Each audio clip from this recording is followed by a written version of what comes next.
professional wrestler in the universe. Personally, as a man, I like Jeff Hardy.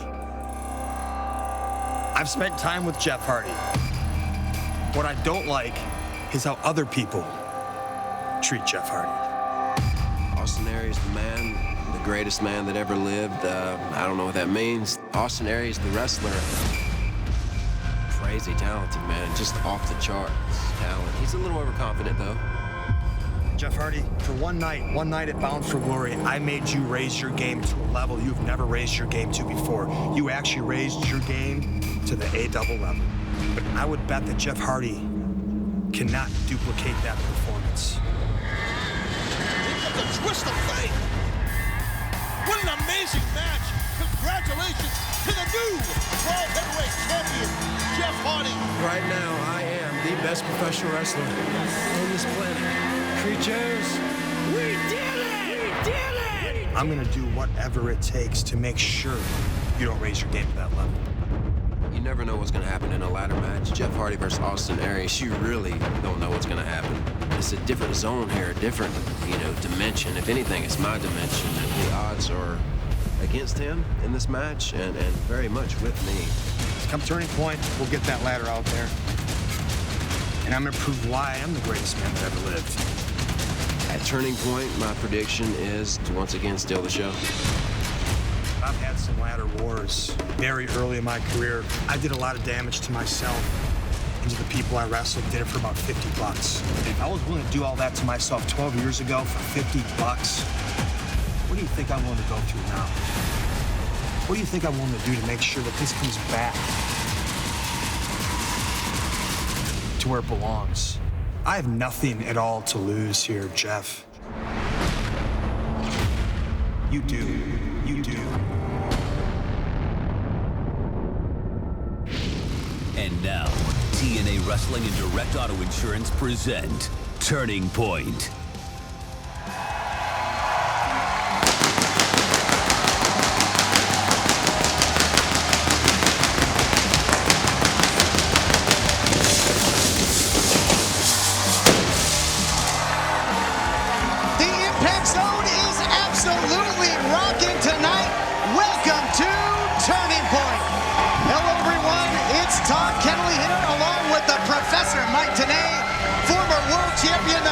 Suplex Machine Taz. What an honor it is for me to join you here tonight. And gentlemen, what a night we have in store. Mike, it really will be a turning point for the three men involved in that triple threat matchup to determine a #1 contender. Oh, no question, Todd. When AJ Styles, Bobby Roode, James Storm, they go in the high-stakes three-way battle, yeah, the winner's going to become the #1 contender to the World Heavyweight Champion. But the loser not eligible for a world title shot until Bound for Glory next year. Yep, the stakes are high. Speaking of the world title, Taz, in our main event, it'll be hanging in the balance as Austin Aries challenges the champion, Jeff Hardy, in a ladder match. Well, you heard Austin Aries in that package right at the top of the show. Basically, no pressure on him. Gun to the head of the champion, Jeff Hardy. Ladder match, sure, it's his wheelhouse. But Aries, he can go ladders. You never know, man. Main event tonight, massive. All right, we're going to get this party started. We're going to kick things off with championship action. How about this? It is going to be the television title on the line as Samoa Joe defends against his bitter rival, Magnus. The following contest scheduled for one fall is for the television championship. Introducing first from Kingsland, England, Magnus. Here comes the stoic challenger, and Mike, perhaps no one has taken the fight to the television champion Samoa Joe quite like this man. Todd, one of the things we've noticed about Magnus is when things are going good, Magnus is easy going. But when things go bad, Magnus gets frustrated. Like we saw recently on Impact Wrestling when Magnus used a wrench against Samoa Joe. Got disqualified as a result. Tonight, no disqualification. And his opponent from the Isle of Samoa, the Samoa Submission Machine and your television champion, Samoa Joe! As if this man, the reigning television champion needed any excuse to be more intense. Magnus gave it to him, and Taz, Joe made the vicious vow, Joe is gonna kill you. Yeah, well, I had a conversation earlier today with Samoa Joe, a lengthy one at that, and the bottom line was what you just said, Todd. I mean, he wants to destroy, take out, put down Magnus. He knows Magnus is a threat for that coveted television title that Joe has. Tell you what, Magnus better be buckled up and ready to go. This is going to be a big-time battle here. There you see what it's all about in our opening contest. Television title on the line. Look at the stare down between these two. Such history, and they're not going to waste any time going right at it with the strikes. Physicality, exactly what you would expect from these two. Former World Tag Team Champion partners. That relationship, that association, completely out the window. It's done. And this thing has kicked off the importance of this TV title match tonight at Turning Point. You can see it already. See, I don't know. If you're Magnus, you might not want to do this. You might not want to start going outside and get into a more or less a street fight with someone like Joe. Look at those punches, those shots. Yeah, talk about it being in somebody's wheelhouse, but look at Magnus fighting back. He's really ignited a fire under the champion. Sure has. It looked like Magnus was trying to get away. But you see how Magnus just complete control right now on the outside, but gotta see if we can get him in the ring. You can't win the match on the outside, as the cliche goes. Well, but they can be out there as long as they want, as the champion sends them into the stairs. And Taz, let me call on your expertise. Obviously, you've been in many, many matches in which anything goes. How do you prepare for a match like this? There is no preparing. You gotta go in with a kill or be killed attitude. And I think Joe's got that part covered. You look at an experience edge in this match, and it goes to Samoa Joe. For almost 2 years, he was the Ring of Honor World Champion. When he came to TNA, when he joined this organization, he had an 18-month undefeated streak. Oh, look at Joe go airborne. But when Joe gets rolling so hard to defend, hits with the knee strike, yep, that's why you're the professor. Into the cover now goes Samoa Joe. Only a count of two. What a way to kick things off. And we had that, great cause at the beginning with Buckethead and Bully Ray, and also, of course, Impact Wrestling, TNA, MakeAnImpact.com, President Dixie Carter, Hulk Hogan, raising money with those T-shirts as Samoa Joe flies with the flying knee there, Taz. Yeah, it hits Mark too. That shows the athleticism of someone, the size and the power, the intensity of our television champion. That massive head, he's got a head like a police horse. That headbutt he just gave him. Police horse, I love it. Agility there, though, by Magnus, who takes down the champion. And he is one of the few that has been able to match physicality with Samoa Joe, Mike. Well, you've been so impressed, I think, like many people, with Magnus. First 5-6 years of his career, primarily a tag team wrestler, but now totally concentrating ever since the split with Samoa Joe on singles competition. And check this out, repeated shots from Magnus. Mike, let me ask you, you think that we saw that whole story evolve, what happened between Joe and Magnus? It almost seemed like, to me, like Magnus felt like he was subservient to Joe during their reign as champions. You know, with a guy that has an ego like Magnus, he's not going to allow that to happen, Taz. Well, agreed. He comes back with his own high knee right there to show Joe, I got you covered, big boy. Little taste of his own medicine there. And yeah, we've heard Mike Magnus mention in the past, I am the star. Do you think that perhaps he's jealous of the success, the singles title reign of Samoa Joe? Well, it seems that way on the surface, that's for sure. Everything we've seen from Magnus, the way he reacts when he's under the gun, when the pressure is on, we have seen that. What a great strike from Samoa Joe. I think if there's anybody on the TNA Impact Wrestling roster that has an MMA-type style, it's Samoa Joe. We're seeing it with the strikes. Look out here after the face wash. Another huge strike by Joe. And Magnus rolling to the outside. He's got to take a breather. He's been the recipient of an absolute onslaught here, Taz. Well, sometimes that's the smartest thing to do, but look at Magnus out here. Got himself a weapon in like a steel chair, so unbeknownst to Samoa Joe right now. No disqualifications, perfectly legal. Going long with the pass there and takes out the champ. That hit, it's Mark. What a shot right there. Joe down, not moving much at all. Let's take another look here, guys. Let's watch the impact, pun intended, of this steel chair. Listen to it. Oh, man, that is steel meeting skull. Good luck. Part of the pattern that we have seen developing, the way that Magnus reacts over the course of the past few months, that's legal because this is no disqualification. TV title at stake. And Magnus riding a lot of momentum. This past week on Impact, he pinned Samoa Joe in that six-man tag. He might do it here and win the title. Only a count of one, says Brian Stifler. And Magnus, you see the frustration starting to mount. Well, that could hurt. That could hurt Magnus. If he lets that wrench space in his head, that will hurt him in this match with Joe. But you see Smart get himself a version of a key lock up top on the left arm of Joe.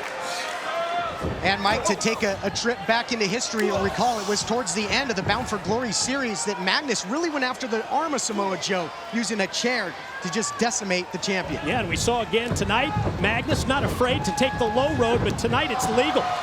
Nice counter there by Magnus. He measures him, but Joe catches him. Inverted atomic drop, and the champ is rolling again. Takes him down with a big boot. Senton on the way, but nobody home there. Quickness by Magnus to get, look at that, beautiful snap. Into the cover, is he gonna get him? Very close right there. Samoa Joe almost got the win, would have retained his title. And Taz is somebody who is so known for those quick throws. How impressive is that quick power slam by Joe? Well, it just shows his timing. Wait, look at this guy. Ooh. Well, this is gonna turn this into a beautiful STF, and he's got it cinched in. I wanted to see if he got his hands clasped across his face, but he did. My sunglasses are too dark. But, but right now, it looks like Magnus, the bottom rope, would be his best friend, and that breaks the hold. What a great array of submission holds Samoa Joe has. Hence the nickname, the Samoan Submission Machine. Fortunately, Magnus able to get the rope break. All right, Magnus, though, countering there with the strike. It just seems like he's got an answer for everything Samoa Joe does. And look at this, trying to steal a page out of his playbook. He was looking for the coquina clutch, and now that deep armbar, and he's got the champion in the center of the ring. Could you imagine if he beats him by submission here? Referee right on top of the action to see if Samoa Joe is going to tap. Taz, I have to admit, I'm surprised that Magnus is trying to beat Samoa Joe at essentially his own game. Yeah, I don't know. I'm not too sure about that, but it's working right now. He's got himself a Juji Katami, or what some would call a cross arm breaker, but Joe clasping his hands, preventing that arm from being extended. It's got him stacked, though. Into the cover there goes Joe. Was able to defend a series of submission attempts by the champion. Boom! Wow. Another huge strike there. Good night. You are not kidding, Todd. That beautiful job right there by Joe to leave his base and just drill Magnus. But now, Joe's got to get a cover. A little slow to capitalize here, Mike. You know, Samoa Joe trying to get back into the game here, able to hit that one quick strike, turn the tide in his favor, and now Samoa Joe going to try and take advantage. Could it be? You know what? Oh, this is right where Joe wants him. He's got him hooked. He's thinking muscle buster here. But again, these two know each other quite well, and he counters out with another huge strike. It's really the key here, the familiarity of these two men. Tag team partners for a lengthy time period here. They know each other so well. That's why counters are important. Again, go into the eyes there, Taz. Perfectly legal. No, you got to do what you got to do. I mean, another knee right there. I don't know if it hit him in the sternum or the jaw. I couldn't really tell. Don't waste time, Magnus. Do whatever you got in mind, man. Go for it. Boy, there was no feeling out process in this one. They went at it from the opening bell. This is how he beat him on Thursday. Pinpoint elbow strike. If he covers the champion here, history might be made on Turning Point. Whoa, how close was that? Shows that heart, that fortitude by Joe to have the wherewithal to kick out of that insane elbow right there. All right, I think we're going to take another look at that elbow drop. Take it, Taz. Yeah, look at that, just the point of the elbow right across the sternum. Great job right there by Magnus, but hey, man, tip your cap to Joe for kicking out of that. And Mike, after that, was it just me, or did the eyes look very glassy of the champion? Yeah, the champ looked like he was rocked, but the quick recovery here by Joe as he's able to connect with another one of those strikes. You know, we had the Bellator fighters here recently at the Impact Zone, and they were so impressed with the way that Joe's been able to integrate the MMA style into his professional wrestling resume. Oh, how about the power? Huge power display there by the challenger, returning the favor for the earlier power slam. But what can he do here, Taz, to put him away? Well, I don't know. That remains to be seen. I don't have that answer. That driver definitely worked to put Joe down by Magnus. Maybe he's going for another elbow. I'm not quite sure. It worked the first time. He said that's going to do it. Oh, history's going to be made. He's going to get him this time. Oh, no. Not a lot of daylight between the referee's hand and the mat there, Mike. That time Magnus closer. The time that he hit the elbow drop off the top, directly into the pin. There was no recovery period where he allowed Joe just that breather. Joe able to kick out nonetheless. Great point, Mike. That's exactly what happened. As that elbow hit on top cover, Joe now trying to fight up. Both men trying to fight up, actually. Listen to this crowd in the impact zone. Our live audience split. Man, any more of those punches by Magnus is going to split open Joe's jaw. So much respect here in the impact zone for both of these great warriors, but only one man will be the television champion at the end of this war. Here comes Joe. Out of the way is Magnus, full head of steam. ST Joe out of the corner. Love that, man. Nothing but smash mouth style right there by Joe. And Magnus, very intelligent to get out of there and regroup. And again, as we have seen in the past, things are not going Magnus's way. He's going to take the low road again. He's got the chair. Uh-oh, though. Here comes Samoa Joe. He does! Oh, wow! Taking out the challenger. Incredible athleticism by the big man. Just one massive, giant Samoan showing insane athleticism, wiping out the challenger for his television title. That was damn impressive. Look at this. Look at that. I like the way that Joe improvised in mid-move. So many times when we see Joe go flying, he goes through the ropes. He likes to use that elbow suicida. This time instead, he went up and over the top and caught Magnus completely unaware. Yep, got to switch up the offense to keep your opponent guessing, and especially when you're facing somebody that knows you so well and your offensive arsenal. Joe looking to set him up for the muscle buster yet again. Oh, he's going to get it here. He's going to get him locked up here, boys. He's got him locked up. Nowhere to go, but is that going to be enough? Here's the cover. 1, 2. No! I was ready to call it, Mike. I thought for sure this championship match had come to an end. And so did Samoa Joe, judging by the look on his face. Yeah, Joe's shocked. Joe's shocked, as is everybody else, and everybody else. How bad does the champion want it? How bad does the challenger want it? He's telling Joe, come get some more. Oh my goodness, look at that sign language. And he told Joe, bring it. Joe's bringing it, all right. Well, why there's that choke? This is how he beat him at Bound for Glory. The coquina clutch, center of the ring. Magnus is grasping for the official here. He's got the hooks in, forget it. He's got him locked up tight in the middle. Well, I think you're right. Ring positioning is the key for the Samoan submission machine. Magnus, he's hanging on right now, but for how long? Is he gonna tap or is he gonna go out here? If the arm drops here 3 times, this one's gonna be over. Oh no, look at that, it is over. He's out.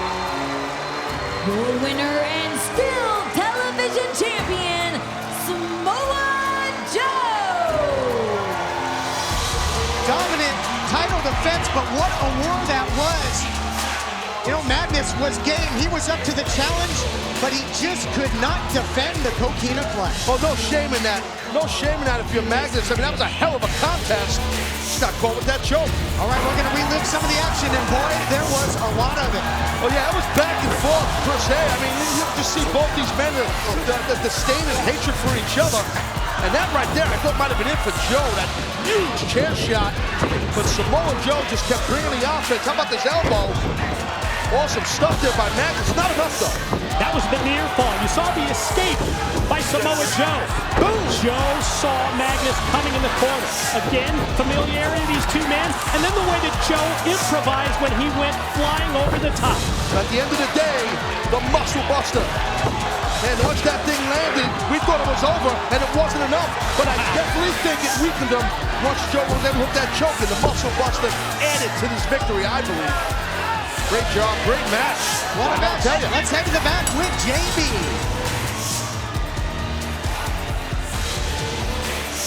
All right, I'm told that JB, Jeremy Thanks very much, guys. We are reading all the feedback coming in right now. Hashtag Turning Point is what you want to use when you post.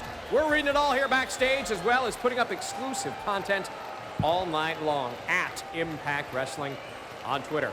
Coming up next, a mixed tag team match. It is Tara and her boyfriend, Jesse, taking on my guest, at this time, You know ODB? what? I don't even know if there is going to be a match. I still haven't found my hubby. He's not picking up his calls. And I'm still embarrassed from when they poured all my liquid all over my chest last week. It's embarrassing. Yeah. You know what? If I got to take on those TMD Look who's here. Look at, I know I messed up, but look, I've been super busy, and a shark ate my phone, and you know that that's the truth. But last Thursday, me and Aquaman, we saw what they did to you. It's hard to get channels at the bottom of the sea, but he did it. I want to apologize. I'm really sorry. Can you forgive me? All right, you know what? I'm over it. You know what? It's just about damn time you got off your damn boat and onto your wife. Your wife. Holy buckets.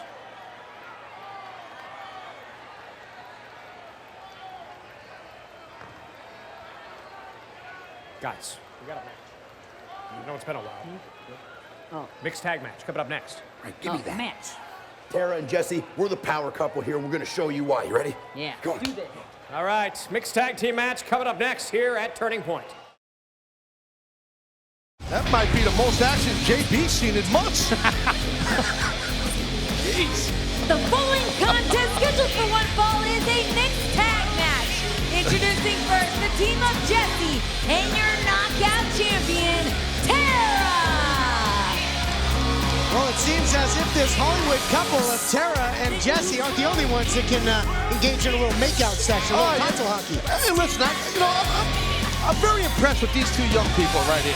You know, with Jesse and Tara, they're madly in love with each other. It's a beautiful thing, man. You know. And I know that you're such a fan of the TV show Big Brother that you and Jesse are tight, baby. No, I know you're a big fan personally of Jesse. I know that, Mike. Yeah, Todd. Yeah, he told me that, actually. Really? That's another story. But these two, what you call Jesse, little snookums, lookums, gimmick, journal, what's his name? Boo? Something like that, right? Gotcha. Oh, here we go. You press your girlfriend.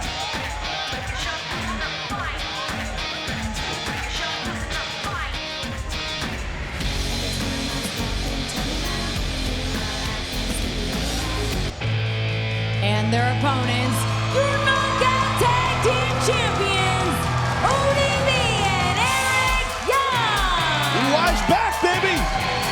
Great to see EY back in the Impact Zone. Man, he took quite a trip to look for some fried chicken and beer, did he not? Seems like he's been gone for an awful long time. Shows up just in time tonight at Turning Point for this very special mixed tag team match. If you get close enough to Eric Young, I'm sure you can find some chicken skin in that cheesy beard he's got. Little flavor saver. Yeah, a little bit. Well, he's locking up with our referee, Taryn Terrell, our lovely Knockouts ref.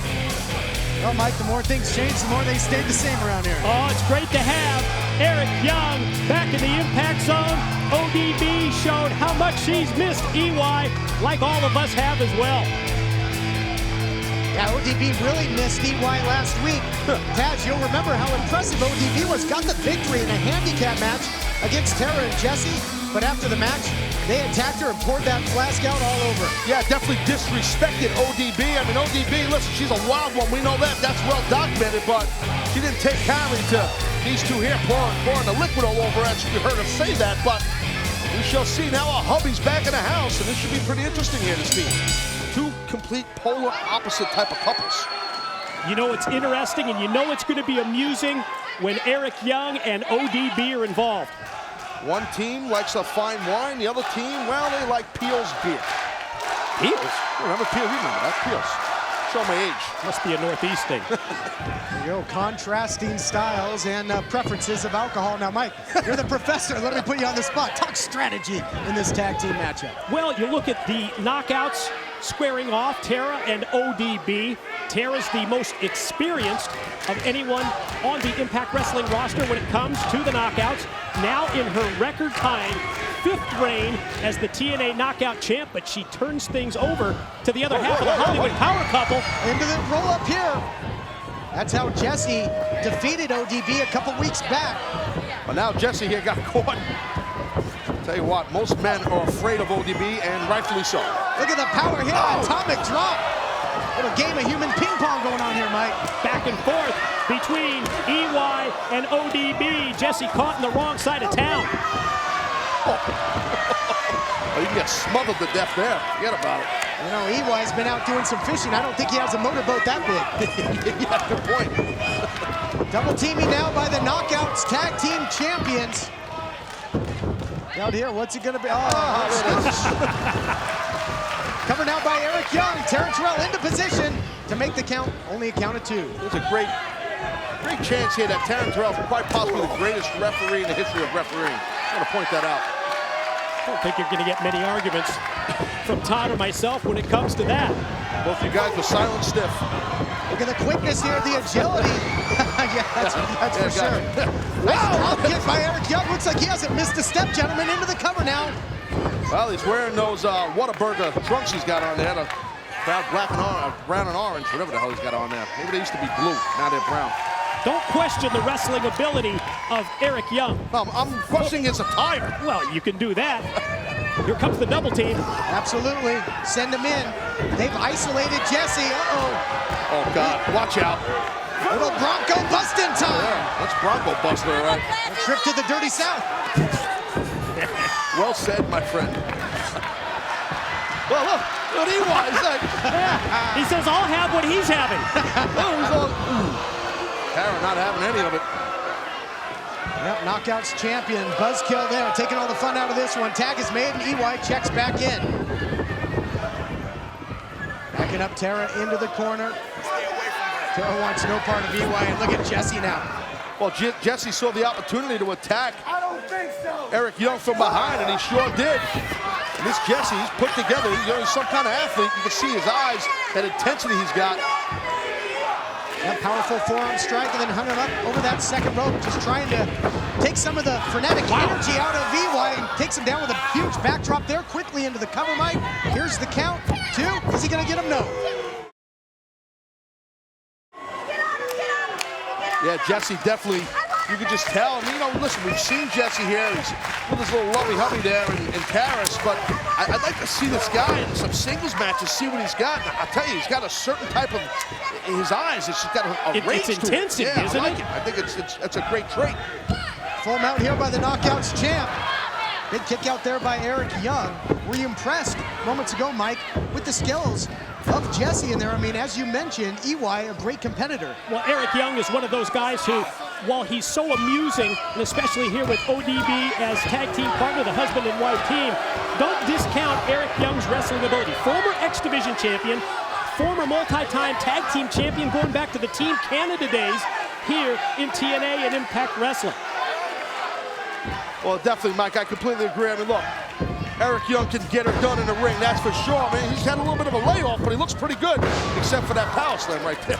Big power slam there by Jesse into the deep hook of the leg. Continues to impress in this match. As you mentioned, Taz, Jesse a real powerhouse.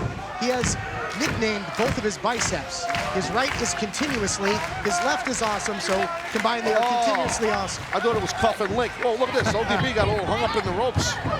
Look out for it. One of her upper pectoral areas or her boot. I'm not really sure.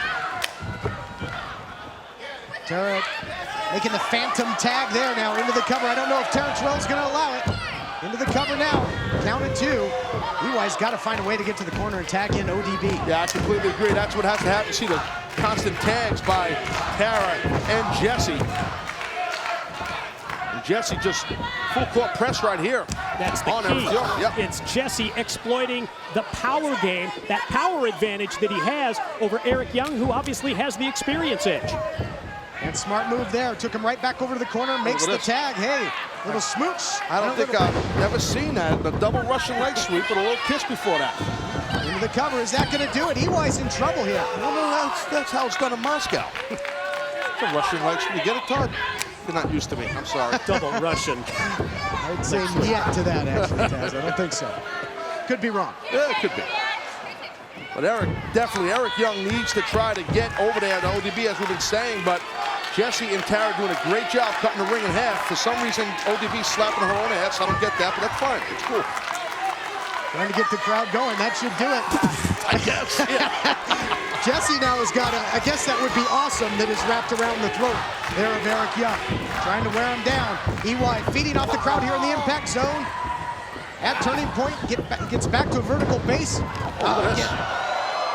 Oh, styling and profiling.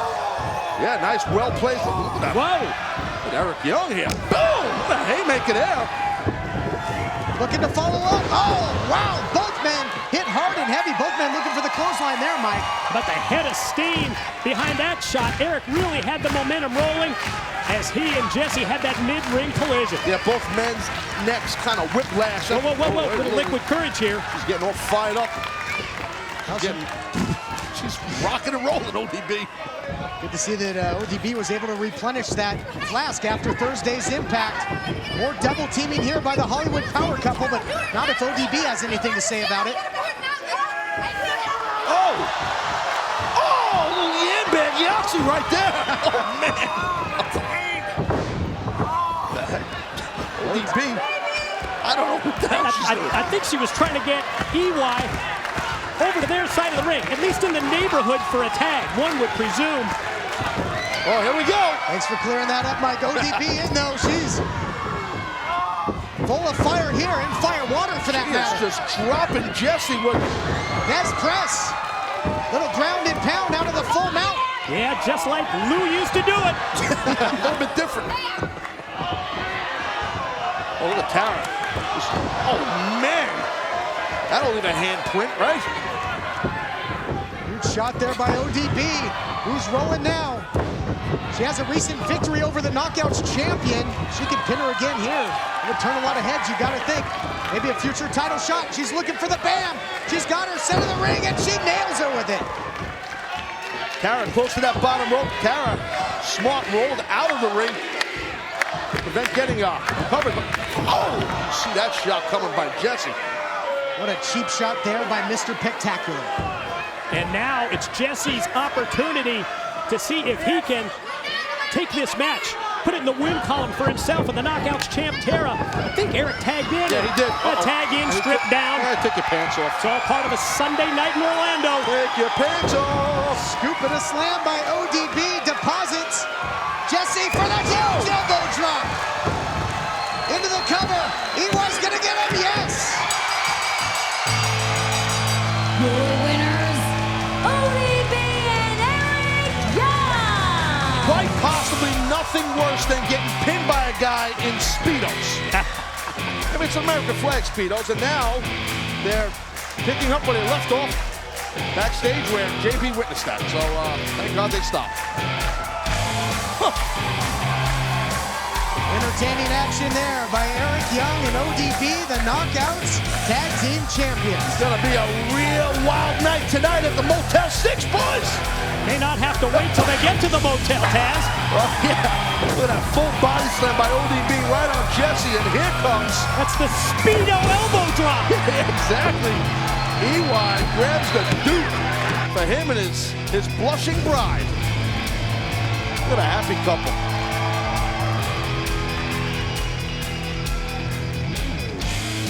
All right, guys. Well, I hate to switch gears. And that was entertaining. That was fun. But we've got to look back at the vicious attack, the brutal bludgeoning of the Icon Sting by Doc on Impact on Thursday night. I hate to relive it, but let's take another look. Well, it was definitely a violent attack by Aces and Eights from behind, as you see right there with a ball-peen hammer. Doc with a massive choke slam, and then this is where it just got nuts. Just look at this, just the violence, the insane brutality dished out. Taz, you ever seen anything like this? No, I haven't. Doc was absolutely relentless. We've been notified that Sting is under the care of an orthopedic surgeon in Dallas, and our general manager, Hulk Hogan, he is with Sting in Texas, and we will have further updates on Sting's condition this Thursday night on Impact Wrestling. All right, let's send it to the back to JB, standing by. Yet to come tonight here at Turning Point, a three-way matchup with so much at stake. The phenomenal one, AJ Styles versus Bobby Roode versus my guest at this time, the Cowboy, James Storm, set to do battle tonight in this all-important matchup. You know, JB, this is supposed to be the Turning Point pay-per-view. This is a turning point in someone's career. No one has prepared for this more than I have. For over the last year, I have prepared for this moment, and I proved it at Bound for Glory. When I showed the world that I would do whatever it takes to win a match. Now, JB, I don't claim to be the smartest guy in the world. I don't claim to know all the answers. But I do know this. Tonight, I'm winning this damn match. And whoever I pin, sorry about your damn luck.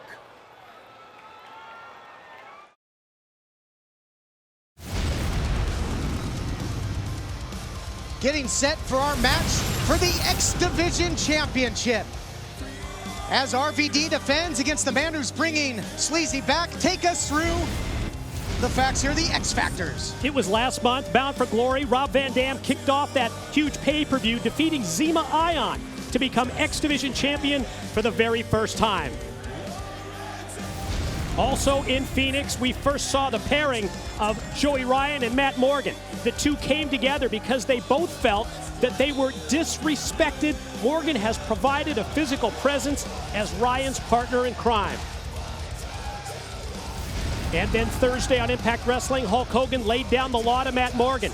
Due to the importance of tonight's match and because of past actions, Hulk had a ruling on this championship bout. And now let's take everybody back to Impact, review what went down Thursday night. Well, hey, Hulk. Okay. How you been? What's going on in here? No, you're a big fan of mine. You must have seen me beat RVD last week. I want to give you the opportunity to congratulate me on the X Division Championship. Well, that's not happening. You haven't been here long enough, and you're definitely not consistent enough for me to congratulate you on anything that hasn't even happened yet. Excuse me. But this is happening. You're not going to be at ringside during his match this Sunday, Morgan.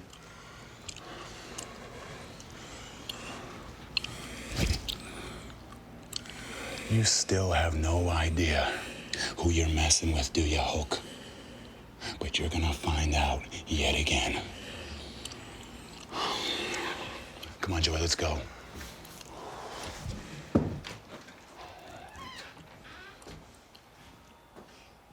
But I do know.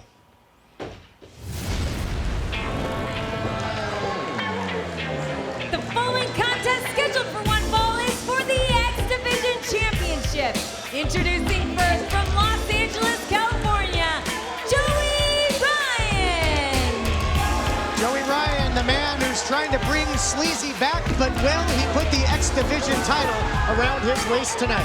Well, I don't know. That's going to be tough, in my opinion. Never competed against Joey Ryan, but I have competed against the man who is the X Division champ, and I can tell you, he's quite possibly the hardest hitting man I personally ever been in the ring with. Good luck, Mr. Ryan. That's all I'm going to say. Well, Joey Ryan competed for years. Southern California independent scene. Well-traveled, but as far as a big national spotlight, Joey Ryan tonight looks to become a singles champion for the first time with an organization like Impact So Hulk Wrestling. Hogan thinks banning Matt Morgan from ringside sets the odds against Joey Ryan. When are you gonna learn, Hulk?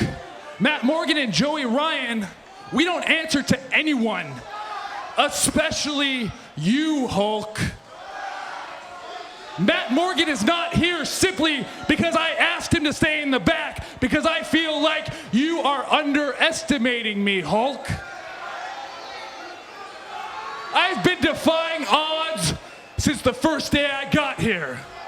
And RVD, it's time to get out here so that I can begin to make the X Division X-rated.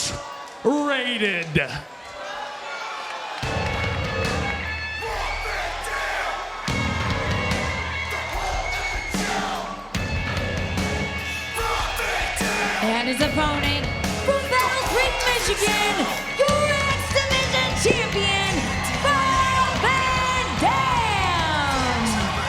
Here comes Mr. Pay-Per-View, Rob Van Dam, won the X Division title at Bound for Glory. And gentlemen, he's been rolling ever since. You need to learn when he lifts his arms, things blow up. All right, you're good, Todd. You're okay. Your heart might have just fell out. Hey, thanks for tipping me off on that one, guys. Yeah. Good looking out. You'll be ready next time. You know, Joey Ryan can downplay it all he wants. It's BS. I'm not buying what Joey Ryan's selling, are you? I'm not. No, I'm definitely not. The fact that it was him and not Hulk Hogan that told the Blueprint, Matt Morgan, not to come out here for the match? Stop. Listen, Hulk Hogan's the general manager. What he says goes, man. His words rule, so. There you see what's on the line. The X Division title up for grabs in this one-on-one contest. Yeah, revisionist history there by the challenger. And you know, since earning that contract, Matt Morgan has been so instrumental in all of his victories. I guess you could say that Joey Ryan has had a blueprint for success thus far in Impact Wrestling. Well, it's worked for Joey Ryan to this point, but tonight, huge disadvantage. No blueprint at ringside. And boy, let's also be honest, when it comes to breaking down this match, it's a mismatch in terms of experience. RVD and Joey Ryan. I'll go one further. I don't care who I piss off. It's not just a mismatch in experience, it's a mismatch in ability. Okay, the X Division champion is not just more experience, he has better skill. That's my professional opinion. And silence in the announcement. Well, we talked earlier about the championship situation. And let's also be honest, silence is confirmation, I think, on our parts, Taz. We talked about how Joey Ryan looking to become a singles champion with a national company for the first time as RVD gets a near fall there. I mean, between TNA, WWE, ECW, Rob Van Dam, over 20 championships, a 3-time world heavyweight champion. Look out here. Man. Huge spin kick, one of the signatures of Van Dam. Absolutely, Mike, yes, running down that history. But as you mentioned, Joey Ryan, he may be new to Impact Wrestling, he may be new here, but he has traveled the roads. And say what you will about him, Taz. I will. He got a no on gut check, and now he finds himself with an X Division title shot. He's made his own luck here. Well, he has. I agree with that completely. He definitely, oh, look at that, nice leg drop there. I definitely agree with that, and I commend Joey Ryan for that, for somehow weaseling his way into the company. What's done is done. But right now, he's got an opportunity for his first singles championship here in Impact Wrestling, and he's got to deal with Van Dam. And Todd mentioned how Joey Ryan had traveled the roads. No doubt about that. But Taz, break it down for the people. A completely different level when it comes to RVD. Oh, it's a very high level. Van Dam will keep the pressure on you. Van Dam in firm control here. Yeah, he's traveled the roads. He was tied up to the tree of woe a minute ago there. RVD looking to follow up, maybe thinking monkey flip out of the corner. Yes, pillar to post there. And I give Joey credit. He came into this thing with a lot of heart. He brought the fight to Van Dam. Right now, it's not helping him, but a good move by Joey there to get out of the ring. He probably figured Rolling Thunder might be coming. Joey Ryan had him scouted there. At RVD, he knows that Ryan is slimy. He wants to get him back in there where he can try and put him away. And you got to think that recent loss, controversial though it was, to Joey Ryan does not sit well with Rob Van Dam. Well-placed kick to the mush right there, and now Rob, he's got Joey flat in the middle of the ring. Rob can do just about anything he wants here. Up to the top. I thought maybe he was going to go for a split. All the way to the outside. He hit hard. Joey Ryan did the old-fashioned play possum, and it worked. It worked. Very intelligent move there by Ryan. Let's give him credit. The second that he saw RVD go high risk, he cut him off, and now it's advantage Ryan. Let's see if he can follow right here. Oh, look at this suicide dive. Yes, Taz, to the outside. So Joey Ryan showing a whole lot of more wrinkles to his offense here tonight. I get the feeling, Todd, like you like Joey Ryan. I know you're a West Coast guy, so you probably saw this guy in his travels on the independent scene. Seems like you're kind of like... He's almost cheerleading, isn't he? I think you are kind of cheerleading a little bit, Todd. Well, into the cover. History might be made here. No, I'm a fan of his tenacity right now. He's giving Rob Van Dam a run for his money. Right in the fence. I'll let you off. No problem. But let's see what happens here. Joey, wow. Again, great job right there to take Van Dam, send him sailing to that steel guardrail, and now Joey in control here. Sure is. Joey Ryan with a big right hand, and the champion, the X Division champion, Rob Van Dam on spaghetti legs, it would seem. Reversal there, tries to follow him in, but Joey Ryan ready again with another quick counter. Uh-oh. Van Dam's in trouble here, boys. Thinking tornado DDT. Wow. Spiked it. What a DDT. Props to Joey Ryan. Into the cover now. New champion to be crowned. No. You know, guys, second ago, Rob loves that counter into the Northern Lights suplex. Correct. But Joey Ryan able to hold on and just spiked him with a vicious DDT. I'm with you guys. I never saw that coming. I thought once RVD seemed to have a switch in momentum, the weight on his side. I thought RVD was going to turn it around, but no, it was all Ryan. Very hard to do that. I mean, that type of a DDT like that out of nowhere and really, really affected Van Dam. Joey Ryan just drove Van Dam on his skull. Nasty. Well, sounds like you guys are impressed with the challenger. No. No. All right, maybe not. With that move, I was impressed with that move, but that's about it. Who will ever forget the gut check confrontation between Taz initially, as well as Al Snow and Joey Ryan? I guess you did. Oh, what do you want me to say? I don't, you know, whatever. I get confrontation with people every day of my life. I go get gas, I get confrontation. I go buy a coffee, I hate people. That's just me. About 87% of them, right? You damn right, bro. Hold on. He calls this the mustache ride. Beautiful. Catches him with the mustache ride into the cover. Oh! Such a unique variation of the neck breaker by the challenger Joey Ryan, and he came this close to becoming the champ. I'll tell you, I love that. I love the way that was a beautiful neck breaker, as you called it, the mustache ride, and that's what Joey calls it. I knew you were a fan of this guy, but anyway, otherwise, how would you know that? I've called one or two of his matches in the past. Don't get hot. Won't say when or where. Now controlling the neck here of the champion. That's the thing with Van Dam, though, guys. As you know, he's so tough, resilient. You know what I mean? His body's rigid. He's battle-tested as Van Dam, and boom! Wow. Springboard into the thrust kick on the money. And the tide is turned in this one. Joey Ryan finds himself in a heap of trouble now, Mike. Lower body strength of RVD, unparalleled. And we just saw it on display, and now the follow-up moves are back-to-back clotheslines and then that kick. He is headhunting with those kicks, and they have been effective. Rolling Thunder now on the way, and it delivers by RVD. Yeah, that Rolling Thunder hit its mark. Here comes Van Dam, standing moonsault, perfect. Into the cover now, looking to put him away. Didn't hook the leg there. Did that cost him, Taz? It might have cost Rob for sure. Might got a little cocky, Van Dam. Sometimes he could do that. Joey again showing some toughness right there, kicking out of that. Van Dam usually nice. Well done.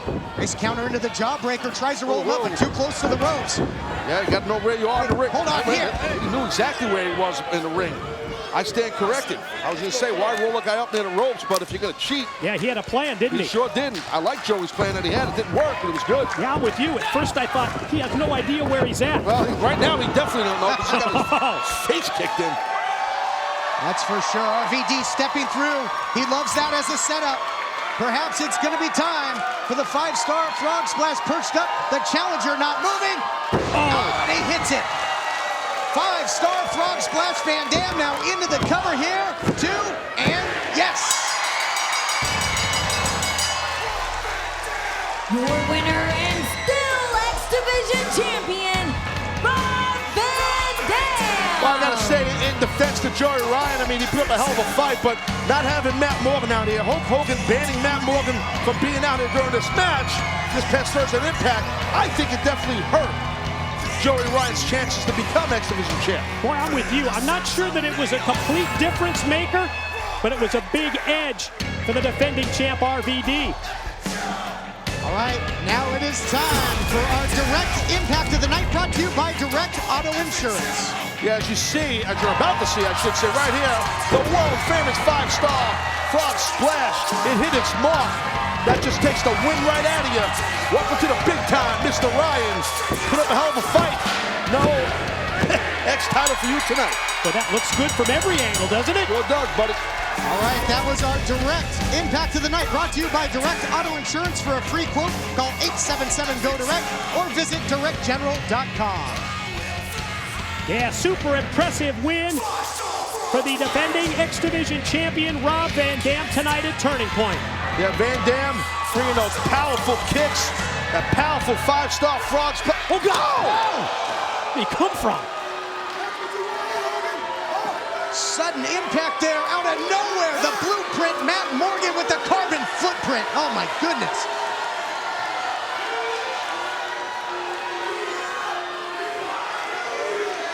What a shot. Van Dam is out cold. RVD not moving.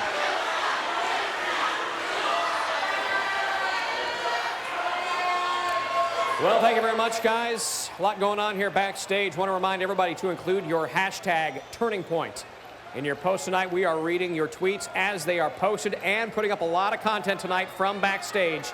You can check out at Impact Wrestling. Right now, I want to bring in a man who steps into the ring for the third time tonight. Joseph Park, you are about to do battle with the Aces and Eights member, Doc. Are you ready? Jeremy, first things first, I want to see something to Sting. Sting, I hope you get better, my friend. That vicious attack on Thursday night was egregious and uncalled for, unnecessary, and I hope you get well soon, my friend. And Jeremy, I'd be lying to you if I said I wasn't a little petrified right now, because I'm about to go into the ring with the man that did all that to Sting. You see, Jeremy, this whole thing started because of Aces and Eights. They deprived me of my basic civil liberties and rights, holding me captive, depriving me of food, the unspeakable and unmentionable acts that they did to me. So I asked Hulk Hogan for this match, and thanks to Bully Ray, and I can't believe I'm saying that, but thanks to Bully Ray, Hulk has given me that match tonight. And I'm gonna do my best, Jeremy. You think I got a shot of winning, don't you? See, Jeremy, I've been getting that same look around her all day long. You know what, Jeremy? In the end,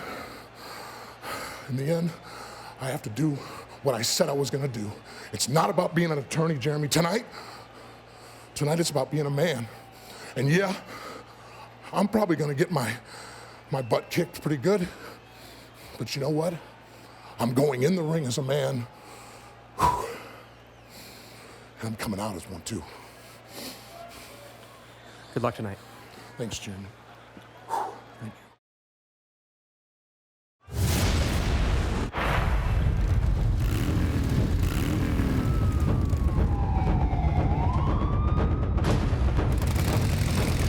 I get Joseph Park and you get me in your clubhouse. That's the deal.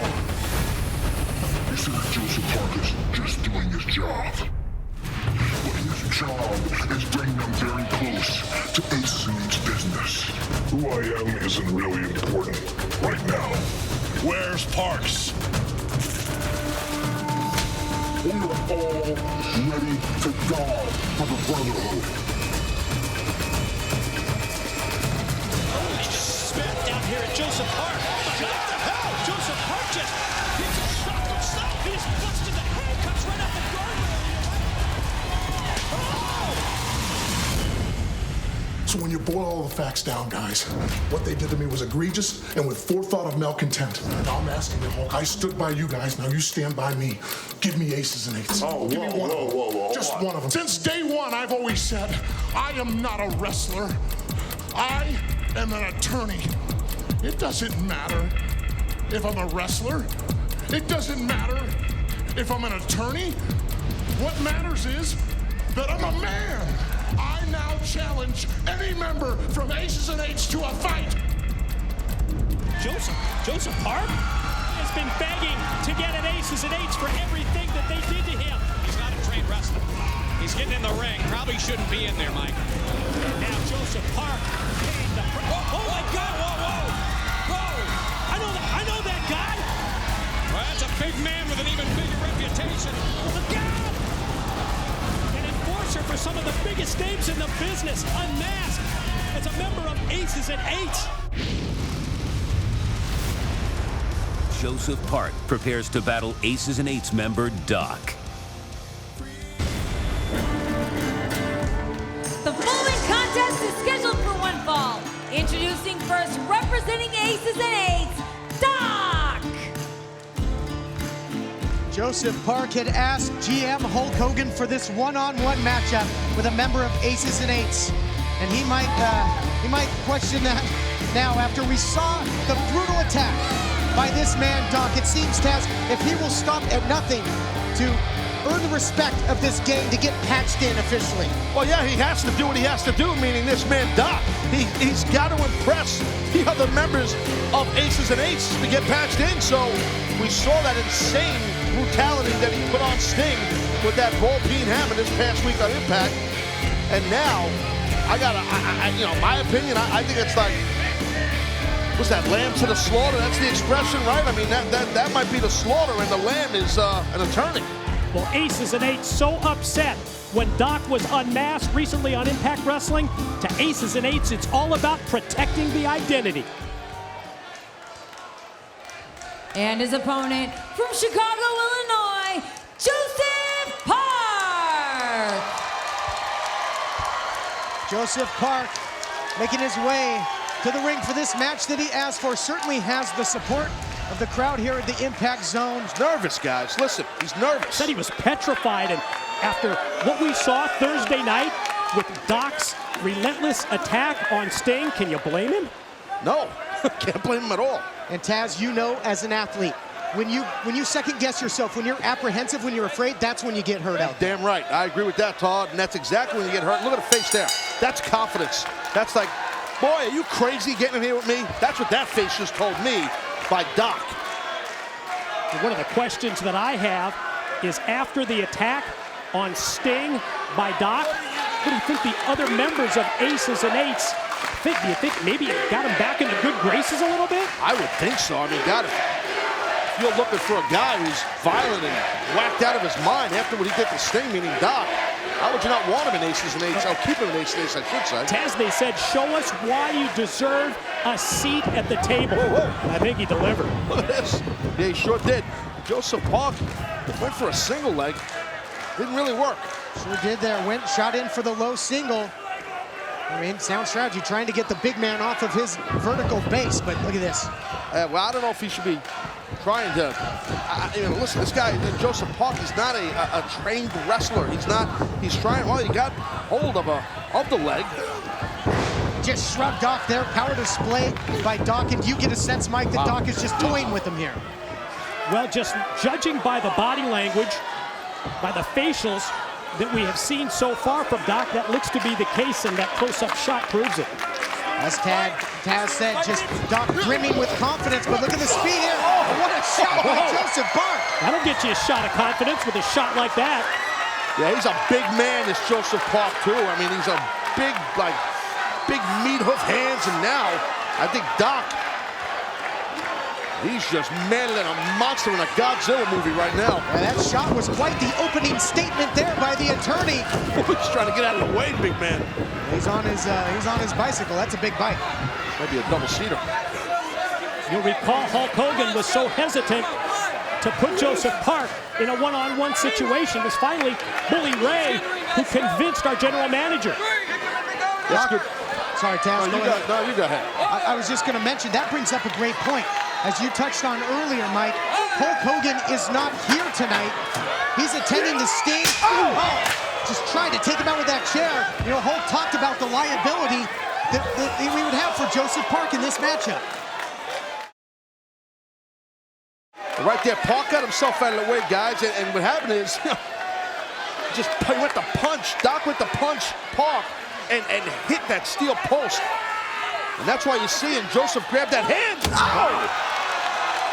Well, the over-intensity, the over-aggressiveness by Doc, that kind of cost him. He's not going to be doing any hammering with that hand. And Doc on the chase, just trying to run down Joseph Park. Who, surprisingly enough, is hanging in this matchup, Mike. Well, kind of some strange offensive tactics from Joseph Park, who admitted that he was petrified, scared to death to come out here. And he used the steel steps as a weapon, but he didn't follow up. He immediately ran away, tried to escape. Well, yes, you're right. But what got him on top of the horse here was that, again, that over-aggressive attempt for a punch by Doc didn't work, and he punched that ring post. But to your point, Mike, Hawk was not able to follow up, and oh boy. Look out here. Doc's got that belt, that studded belt. We've seen how dangerous he is when he's got a weapon in hand, and thank goodness the official pulling it from him here. Well, that takes some guts, doesn't it? Now what? Oh no, not again. Okay, you gotta stop this here. You can't, no. It's the weapon that put the icon in the hospital. No. Stop him, ref. Stop. How the hell's the ref gonna stop him? Oh no! Double leg takedown there by Park, who starts unloading. Fighting for his life. He's gotta. You're right, he doesn't have a choice. And Doc cannot find that hammer, but I know someone who can.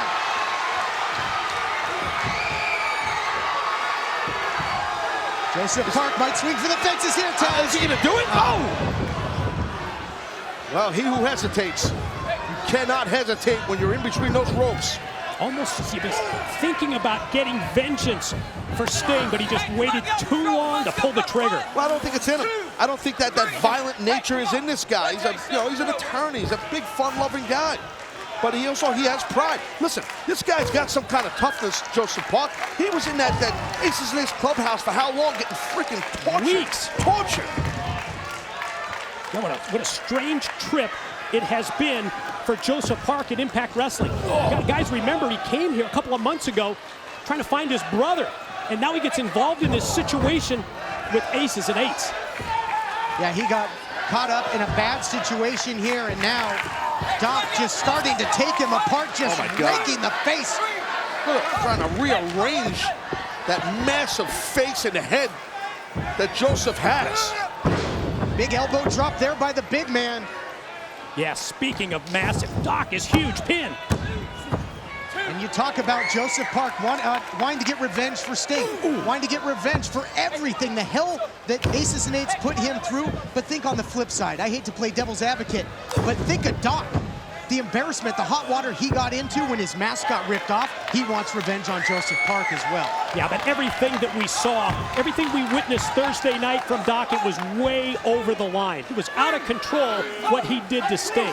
But no excuse for it. I agree, Mike. I totally agree with you. But at the end of the day, I'm sure that Aces and Eights, I would assume, was highly impressed what Doc did to Sting. No question, as sickening as that is. Yes. Look at that full head of steam by the big man. Again, big splash. He's some kind of athlete, man. Looking for the win. He's got some quickness, first step explosion for a big guy. This Doc. You talked about that attack with the hammer, though, Mike, and how over the top it was. Taz, for someone who used to say, survive if I let you, how do you counter somebody that's willing to do anything? You got to bring that same fire and that same violence towards them. Otherwise, they're going to guzzle you up. And I don't think Abyss has that in him. He's showing heart and he's got fighting them, but he's not able to he's underqualified for a guy like Doc. Just repeated strikes now as Doc is in firm control of this, let's say, one-on-one match, but it's a fight. It's a brawl. He's telling him, stay down, stay down, stay down. I don't think Joseph Park is listening to that. He should stay down. Oh, that'll keep him down. Big kick there by Doc, who continues to shout, stay down, but like you mentioned, the toughness of Joseph Park, he's got some heart, doesn't he? He sure does. No, he definitely does. And I think Doc's about to show us his heart. He's going to rip it out of his chest. Yeah, he does. He really does have a great heart. But when you think about the intimidation factor that somebody like Doc brings into this match, when you think about how Joseph Park, scared to death to even compete out here, I'm surprised he's been able to hang in this long. Impact Zone, though, rallying behind the underdog. A hero of the people here. Will that be enough to rally on Joseph Park? He's back to his feet again. Look at him telling him, bring it, bring it. Wow. Look at this guy, man. Rights and lefts, just windmill shots. Got a little momentum going there. Yeah, very little. Running the ropes. You know, kind of. If you run the ropes, you got to touch him. Well, he's touching Doc, that's for sure. Yeah, you're not kidding. Falls him in, but eats a big elbow, and Doc again looking for an equalizer. He's got that belt back, Mike. Oh, steel spikes on the belt. He just drove it right into the head of Joseph Park. Unbeknownst to the referee, he did not see that. He was pushed out of the way, and the ref did not see what happened. This Doc, he's not only ruthless, but he's sneaky as well. And look at Joseph Park has been busted open, gentlemen. Yeah, well, that steel belt with those studs on it that Doc drilled Joseph in the head with, that definitely is what did the damage. Joseph Park. Oh, look at this, he sees his own blood. Wait a minute. He's seeing red.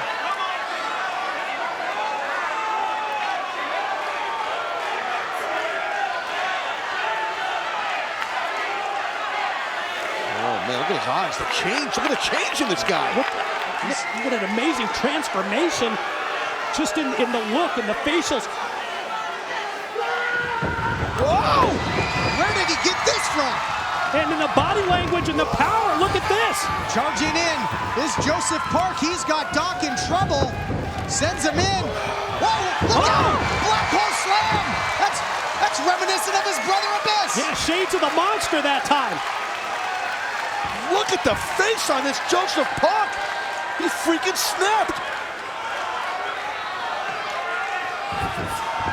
And now it's like he snapped back out of it. What the hell is going on here? Bizarre. Almost as if he doesn't know what he just did there, Taz. Well, you got me. I mean, he's looking at the damage. Oh, look at this. Here's the cover. Is he going to get him? What an upset that would be.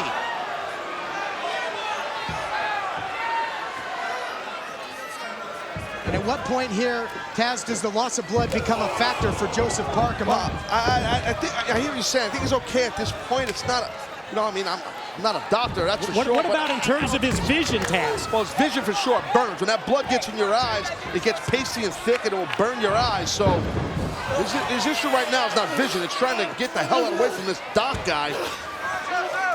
Look out here. Wait a minute. Joseph Park with a chair. Absolutely clocked him with it. This is the opportunity he needs, the window of opportunity to make the cover and win this one-on-one match that he asked for from Got him. No! That would have been a massive upset. And before that, the referee was pushed out of the way aggressively by Doc. And it played to the favor of Joseph with that chair shot. And it was almost just right place, right time for Joseph Park when he rolled in and almost had the pin. Look out now. Wrong place, wrong time now for Park. Power, oh my God. Big choke slam there by Doc into the cover, and that's gonna do it. He gets the win. Your winner, Doc! Impressive. And now, as if that wasn't enough. Oh my God. Surprise, surprise. Just like a jackal picking apart a carcass here. Just repeated strikes, just reaching way back with those right hands. Joseph Park is in trouble here. Joseph Park is just a sacrificial lamb for Doc to impress upon his boys and aces and eights. Well, that's the key, I believe. Sending a message to the other members of aces and eights that he deserves to be patched in. Well, oh no. He's definitely shown he's ruthless. And I think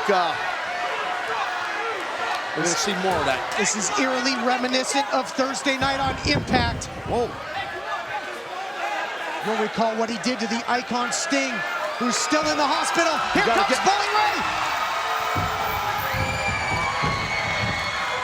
And Bully Ray gets out here, and you see right there, Doc, he hightailed it. Thank goodness. I don't even want to say what could have happened there to Joseph Park. Well, you're right, Todd. Damage, as far as Joseph Park is concerned, severe. Fortunately, Bully Ray came out and stopped the attack from Doc with the hammer. This thing could have been a lot worse.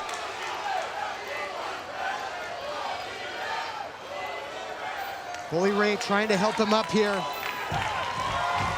Bully Ray believed in Joseph Park.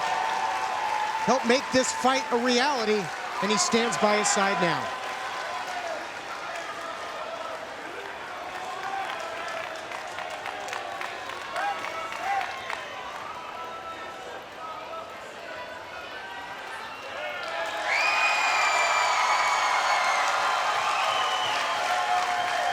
Maybe a moral victory there by Joseph Park.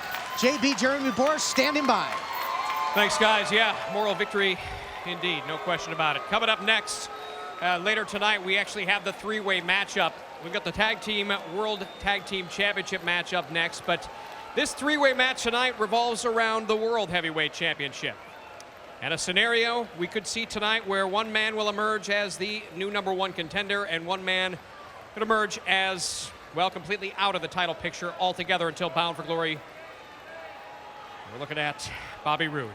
1/3 of this matchup tonight. AJ Styles, the Cowboy, James Storm, you will be in the ring, and so much on the line in this three-way matchup tonight. JB, tonight, Bobby Roode gets back in the game. No more stipulations, no more holding me down. It's a clean playing field. It's a clean slate.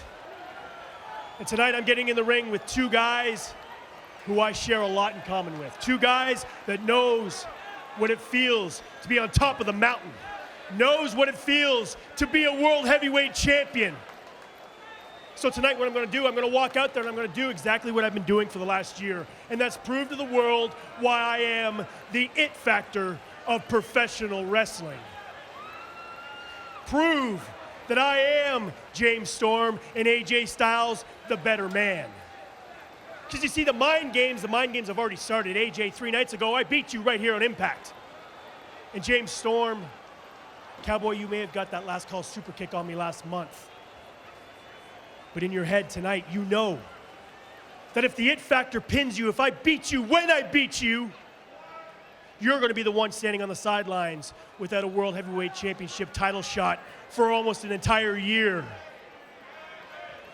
Tonight, Bobby Roode gets back in the main event spotlight and one step closer to regaining my World Heavyweight Championship. Tag Team Championship at stake. Time to find out if the champs can overcome the numbers.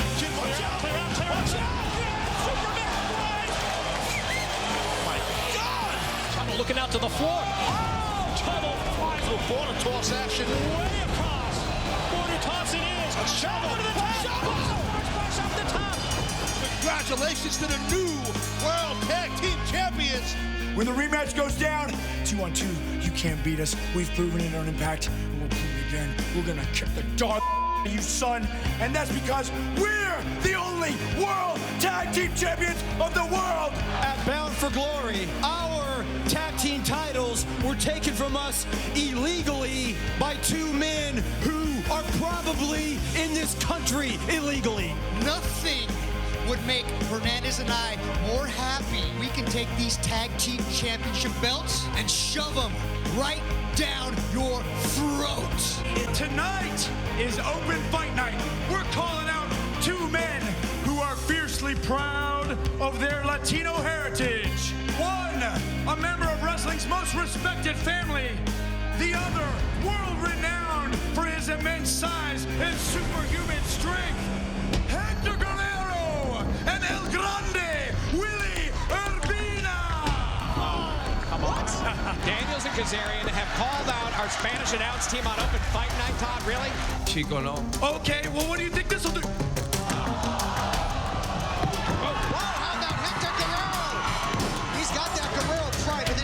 Shot by Kazarian. Here comes Chavo Guerrero and Hernandez, the reigning TNA World Tag Team Champions. Yeah, Daniels and Kazarian won't be in the ring with the Spanish announce team. Come November 11th at Turning Point, they'll be in the ring with the World Tag Team Champions. I'm not playing with you now! Daniels and Kazarian challenge Chavo Guerrero and Hernandez for the World Tag Team Championship. Time for the World Tag Team Championship to be on the line as Chavo Guerrero Jr. and Hernandez defend against the former champs. Mike, today, take us through the taglines. Let's preview the tag title match. It was October the 14th in Arizona, Bound for Glory. Newly formed team of Chavo and Hernandez. They worked seamlessly as they defeated Christopher Daniels and Kazarian to win the tag team titles. And it was recently on Impact, the former tag champs went so far as to petition for a return match and even to challenge our Spanish-speaking broadcast team on Open Fight Night. Now when the new title holders were confronted, they immediately had no problem, no issue with granting Daniels and Kazarian another shot. Tonight at Turning Point, it's the Bound for Glory rematch. Tag team titles on the line. The following contest scheduled for one fall is for the World Tag Team Championship. Introducing first the team of Kazarian and Christopher Daniels. Here come the former World Tag Team Champions of the world in tags. They're brash, they're arrogant, but they're good. Oh, no, there's no doubt about that. Once the ding, ding, ding happens, these boys can flat out go. I agree with that. That man right there is one of the shadiest, slipperiest fellas you're ever going to meet. I can promise you that. meaning Daniels. And how about his partner?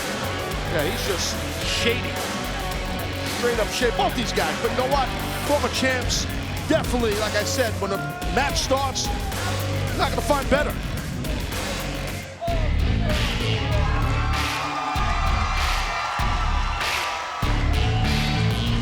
And their opponents, your World Tag Team Champions, Hernandez and Chavo Guerrero. Chavo Guerrero, Hernandez, the World Tag Team Champions. And Professor, you know perhaps better than anyone, the lengthy history, the celebrated history of the Guerrero wrestling family, and has really been disrespected by the challengers. Chavo, third-generation wrestler, part of the Guerrero dynasty, one of the most famous families in the history of Lucha Libre. Yeah, speaking of families, there's Willie Urbina, and of course, Chavo's uncle, Hector. On the right, our Spanish-speaking broadcast team tonight at Turning Point and every week on Impact Wrestling. Well, to me, the big difference in these two teams is that is Hernandez, the power player. You got a big, powerful monster in there. So, you know, where Kazarian and Daniels, they don't have that. They're fast-moving attack. Like Jaguars, those two guys. They're vicious and stuff, but you don't have that power, man. You think it might be balanced in terms of the experience that Daniels and Kazarian have together as a team. They've been together a lot longer than Chavo and Hernandez. 2 times they've held the World Tag Team Championship, while on the opposite side, Chavo, Hernandez, been together just a couple of months. Well, I agree. I definitely think the chemistry might be, or the teamwork, cohesiveness on the side of these men, the challengers. Bell sounds and we're set for action. The World Tag Team titles on the line. The crowd solidly behind Chavo as he and Christopher Daniels here, they circle each other, lock up, and Daniels takes them back to the corner. Todd, you touched on the Guerrero family and the dynasty that all started with Gory Guerrero, Chavo Jr.'s grandfather, one of the great rivals of El Santo, and also a tag team partner of El Santo in Mexico. Factor in Chavo's dad, Chavo Sr., Chavo Classic, as you know, and then his uncles, Mondo, Hector, and the late Eddie. Absolutely, such a history there. Series of great arm drags by Chavo, and a solid uppercut. So he's getting physical now with Daniels to start this thing off. And when you look at the pairings of these teams in the past, at Bound for Glory, when Chavo and Hernandez won the titles, Taz, it was part of a triple threat tag team match. When they met just these two teams, it was actually Daniels and Kazarian that got a victory over. Yeah, but this is a different situation, as we know. Now you come in, if you're Hernandez and you are Chavo, you're the champions. It's just a straight-up, good old-fashioned tag team match. If I'm them, that's the way I want it. You know, you stop mixing around with triple threats and stuff, it makes things a lot harder. Look at this here, Chavo, because it's personal. Because the anger, the rage inside Chavo, because they laid hands on family, on his uncle. I mean, so on Hector, who's doing commentary, as we know, in our Spanish announce booth. So it got very personal for Chavo. And you can sense that Chavo is feeding off that rage.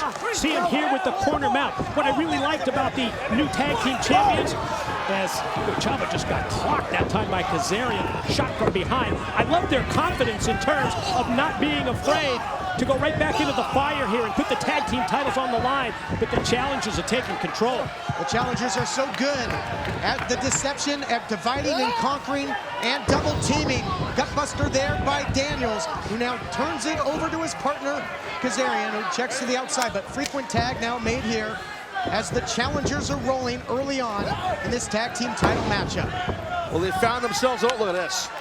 Springboard into that leg drop. They found themselves, found themselves that opening, did the challengers, and now got to be careful if you're Chavo. You don't want this to pile on you here. And this speaks to your point, Mike. Just the experience as a team, the continuity, the timing, the double teaming, but look at the power of Hernandez. That speaks to Taz's point as well. We saw the cohesiveness of the challengers, but then the power factor of the champs quickly turns it back in their favor. Oh, look out here. Oh, my God. High elevation backdrop there by Hernandez. I'm telling you, man, when you have that size and power in your corner, if you're Chavo, that's a big, big game changer. The champs now in control, scooping a slam by Chavo, tags into Super Mex. Oh, man, look at this. Use his own partner as a weapon. Into the cover now. Champ's looking to put him away. Only a count of one. And when you look in the history of great tag teams over the years, Mike, a lot of the great championship teams had that mix of power and technique. Yeah, you think about it, it really has been one of the perfect combinations through the years. The quickness of Chavo, and then this incredible power game. I think Hernandez may be the strongest individual on the Impact Wrestling roster. Anybody care to disagree? No, I definitely agree with you on that. I mean, no disrespect to any other men on the roster here about NODB. But yeah, I definitely think that the power, is that a brainbuster, I believe? That drove him down, and now Chavo from the outside in. And did you notice where Hernandez dropped him? Right close to their corner there. Taz, good tag team wrestling by the Champs. Absolutely. You want to cut that ring off. You want to keep them in that area. Look at that splash. And how can he get him? Champs continue to roll as Kazarian has been isolated in the ring now. And again, the power coming into play. Look at how he can just pick people up with ease. Oh my goodness, drove him down. Hernandez. How about the quick tags here from the Champs? Always keeping somebody fresh, somebody with a different style that makes it difficult for Daniels and Kazarian to counter. They get frog splash, but nobody there.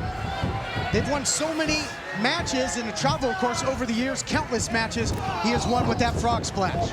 And you see now how the intensity picks up for Kazarian. He saw that opening. Sense of urgency is the key to being a great wrestler. Kazarian saw the opening, boom, he got on it, and now the challengers are in control. Speaking of opening, the ribs have been opened up here by the challengers. They are really attacking.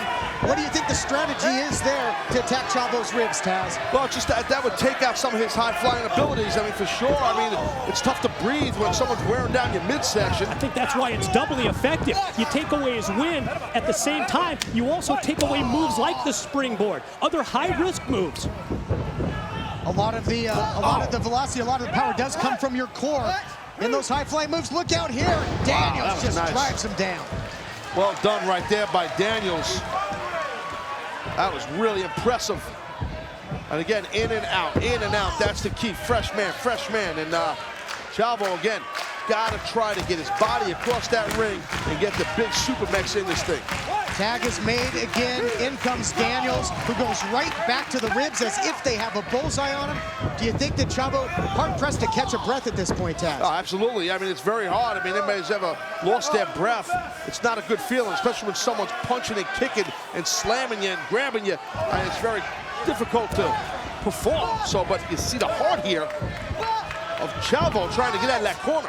Boy, it really is the great equalizer, isn't it? And yeah, they drape him again, stomach and ribs first.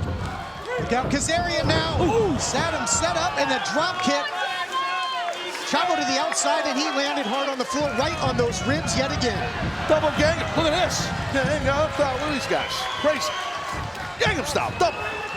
Like double mint gum, but different. Yeah, well, double your pleasure, double your fun, I guess, if you're the challengers here. Yeah, no pleasure or fun for Chavo Jr. at this point. Chavo, though, he's got so much pride, that Guerrero family pride, and he's fighting his way out of this. Look at that. Tag was made, though, and Chavo Guerrero doesn't know it, and he's a sit and duck. Big shot right to the small of the back there by Daniels. And again, both these men, Kazarian and Daniels, they know how to pick apart a guy. And they take pleasure in it, which I think adds to their success, obviously. I mean, you know, that's what it's about. This is not ballet, as the expression goes. And their strategy, their game plan, to this point, it's been so sound, and it's turned the match completely in their favor after Hernandez and Chavo were in control early on. Cheap shot. And that's for you at home. Yeah, just what we've come to expect from Daniels. There's just no way to get a break when you're in there with Daniels and Kazarian.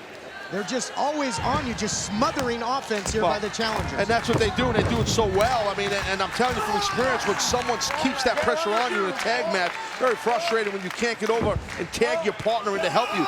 Adds doubly for Supermex on the apron that he can't get in there to help Chavo right now. And this reverse gut wrench right here, just putting his grip right in the gut of Chavo. Kazarian putting the squeeze on one half of the tag team champions. The body positioning as well, Mike. is in between Chavo and his corner. Yeah, in terms of ring positioning, Kazarian and Daniels, they are masters of that, as well as trying to exploit the double team whenever there's an opening. Kazarian looking for something high impact here, but fighting out of it is Chavo. But again, those ribs are taking a beating. Kazarian pulling him out of the corner and drives him right back in. You're the best, you son of a bitch. Your family Now some sucks. trash talking here by Kazarian. And gentlemen, later on tonight, as Kazarian takes him out, we've talked about how Austin Aries, oh, look out, tornado DDT, desperation DDT by Chavo, and that might open the door to get to the corner and make the tag. Surprising, shocking move by Chavo, and that's why it paid off. Kazarian never saw that one coming. He's got to get the big man in. He does. Supermex, he's legal. Tag is made and Supermex is fresh. He's spent a lot of time on that apron. I would not want to be Daniels right now. Yeah, no, you want to just stay out of the way of Hernandez. See, it's just a power. Oh, man. Look at this bear hug. And now what? Oh! Beautiful over the head, belly-to-belly suplex. Well, it takes one to know one. You would know all about that, Taz. Yeah, I didn't have the power this guy has, though. This guy's a freak. Hernandez now into the cover, looking to put him away. The power on display, but also the agility. This guy can move amazingly for a man of his size. Uh-oh, maybe a border toss. But again, perhaps a tag made. No. That's part of exploiting the double team. Smoke and mirrors by the challengers. Second that the referee's back was turned. You saw the missile drop kick off the top, and now the repeated shots in the corner. These two teams so evenly matched. Neither team has been able to get a decisive advantage. The power again, the agility by Hernandez. Oh, it's unmatched. Look at this. Oh! Man. It's a bird, it's a plane, it's Supermex. Well, not kidding. Looking for it again. Hasn't been able to get it yet. Might be thinking border toss, but no, huge backbreaker there by Hernandez. He can do whatever he wants at any time. You better watch out. Kazarian popped him with that couple of forearm shivers right there. Don't think that's gonna get it done. Oh! Get off me, man. Ooh. What a pounce. Put the shoulder right into Kazarian. Went flying not only all the way across the ring, but outside the ring. Shades of Jack Del Rio there. Ready for the oh! Jesse was gonna go for the Air Mexico. He got caught by Daniels. Great counter there by Daniels. He saw it coming. They're in a great position. The high-low coming, and they nail him. That's how they won the tag team titles the first time, and they're going to do it again. So close. Wow, just that close to becoming World Tag Team Champions of the world for the third time. The high-low gave him a near fall, but Hernandez still had something in the tank. And Taz, Chavo Guerrero might still be nursing those ribs. He hasn't. He's been a non-factor, but the power of Hernandez again takes them both over with the suplex. Well, yeah, I mean, Hernandez has to do the heavy lifting, but there goes Chavo. He made his way to the apron. Let's see what happens here. Oh, 2 for the price of 1 there. Takes him down, 7-10 split there. Takes them both down with the missile drop kick. Whoa, whoa, whoa, whoa. Beautiful flying head scissors by Chavo. I thought maybe it was an untimely time to make that tag, but now perhaps the three amigos. That's 2, 1 more on the way. 2/3 of the way home. Chavo now he might go this way with Daniels. And now quick, he swivels his hips. If you notice, he uses his legs to get the momentum to spin his body and his opponent's body over to nail those 3 beautiful suplexes. Even more impressive after we saw how Daniels and Kazarian worked on his midsection earlier. Oh, adrenaline can do wonders. He's feeling it again. Defending his family honor. He'll do whatever it takes, but a huge strike there by Kazarian took him off the top. Just that momentary delay. You saw him feeling for the rib cage, and it cost Chavo. Oh, the power, man. Just muscled him up and threw him all the way down to the floor. And if Kazarian get back in this matchup, I'd be surprised. STO there by Daniels, and a huge open hand strike there for Chavo. Yeah, those palm strikes will leave a mark for sure. Daniels, maybe he's got a superplex possibly in mind here, but Chavo fighting back to prevent it. Uh-oh. Uh-oh, look out here. Champs might be in the driver's seat right now. Supermex. He might have gone back to the drawing board. Chavo off the top, crossbody, double team, hook to the leg. Successful title defense. Your winners and still World Tag Team Champions, Hernandez and Chavo Guerrero. The work on the ribs, it may have taken away the frog splash from Chavo. But once the big man had him up on the shoulders, it was Chavo off the top, able to hit the crossbody. Here we go, Taz. Again, the power, we talked about at the beginning of the match, of Hernandez, but again, high impact moves by both teams for a good chunk of this match, though. As we discussed, Chavo was getting worn down his midsection, able to get Supermax in this thing. As you see Supermax taking both men out. At that point in the match, I believe, Chavo was still nursing those ribs. But then this. Yeah, some of the shoulders of Supermax. Little doomsday variation here as Chavo hits that crossbody to perfection. And Chavo Guerrero Jr., Supermax Hernandez, they've still got the gold. A little Tex-Mex device there off the top, perhaps, Mike. Incredible action, incredible title defense. Standing by in the back yet again. Here's JB. Coming up next here at Turning Point, a high-stakes three-way matchup. My guest at this time, the phenomenal one, AJ Styles, taking on Bobby Roode and the Cowboy James Storm. A lot at stake in this one. The winner will go on to receive a World Heavyweight title shot. The loser will not be in the World Heavyweight title picture until at least Bound for Glory 2013. Your thoughts?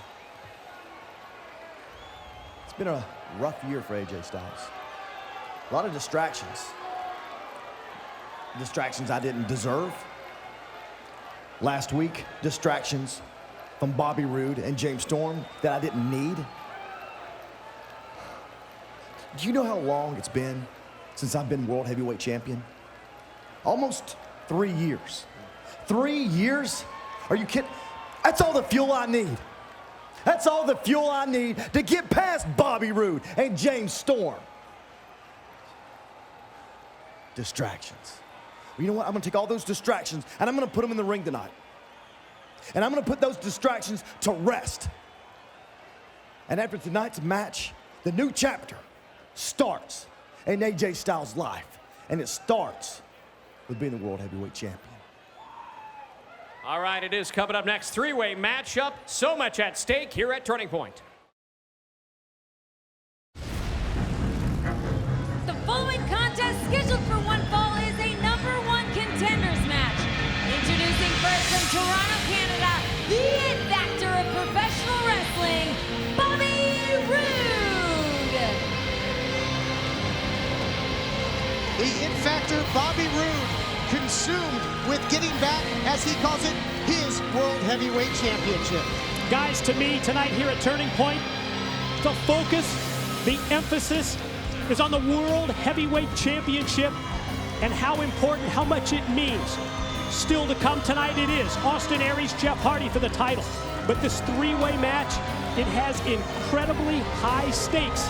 And that's because of the gamble that these three men are taking. I gotta tell you, the It Factor, the real It Factor is right there in Bobby Roode. And good gosh, did I take a tongue lashing on Friday after Impact on the phone because I called Christian York. I said he had the It Factor when he won gut check. Oh my God.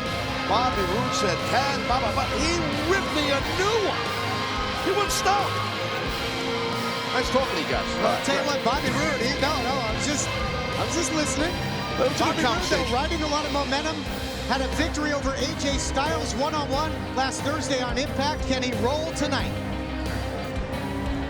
Sorry about your damn luck. And his opponent from Leesburg, Tennessee, the Cowboy, James Storm.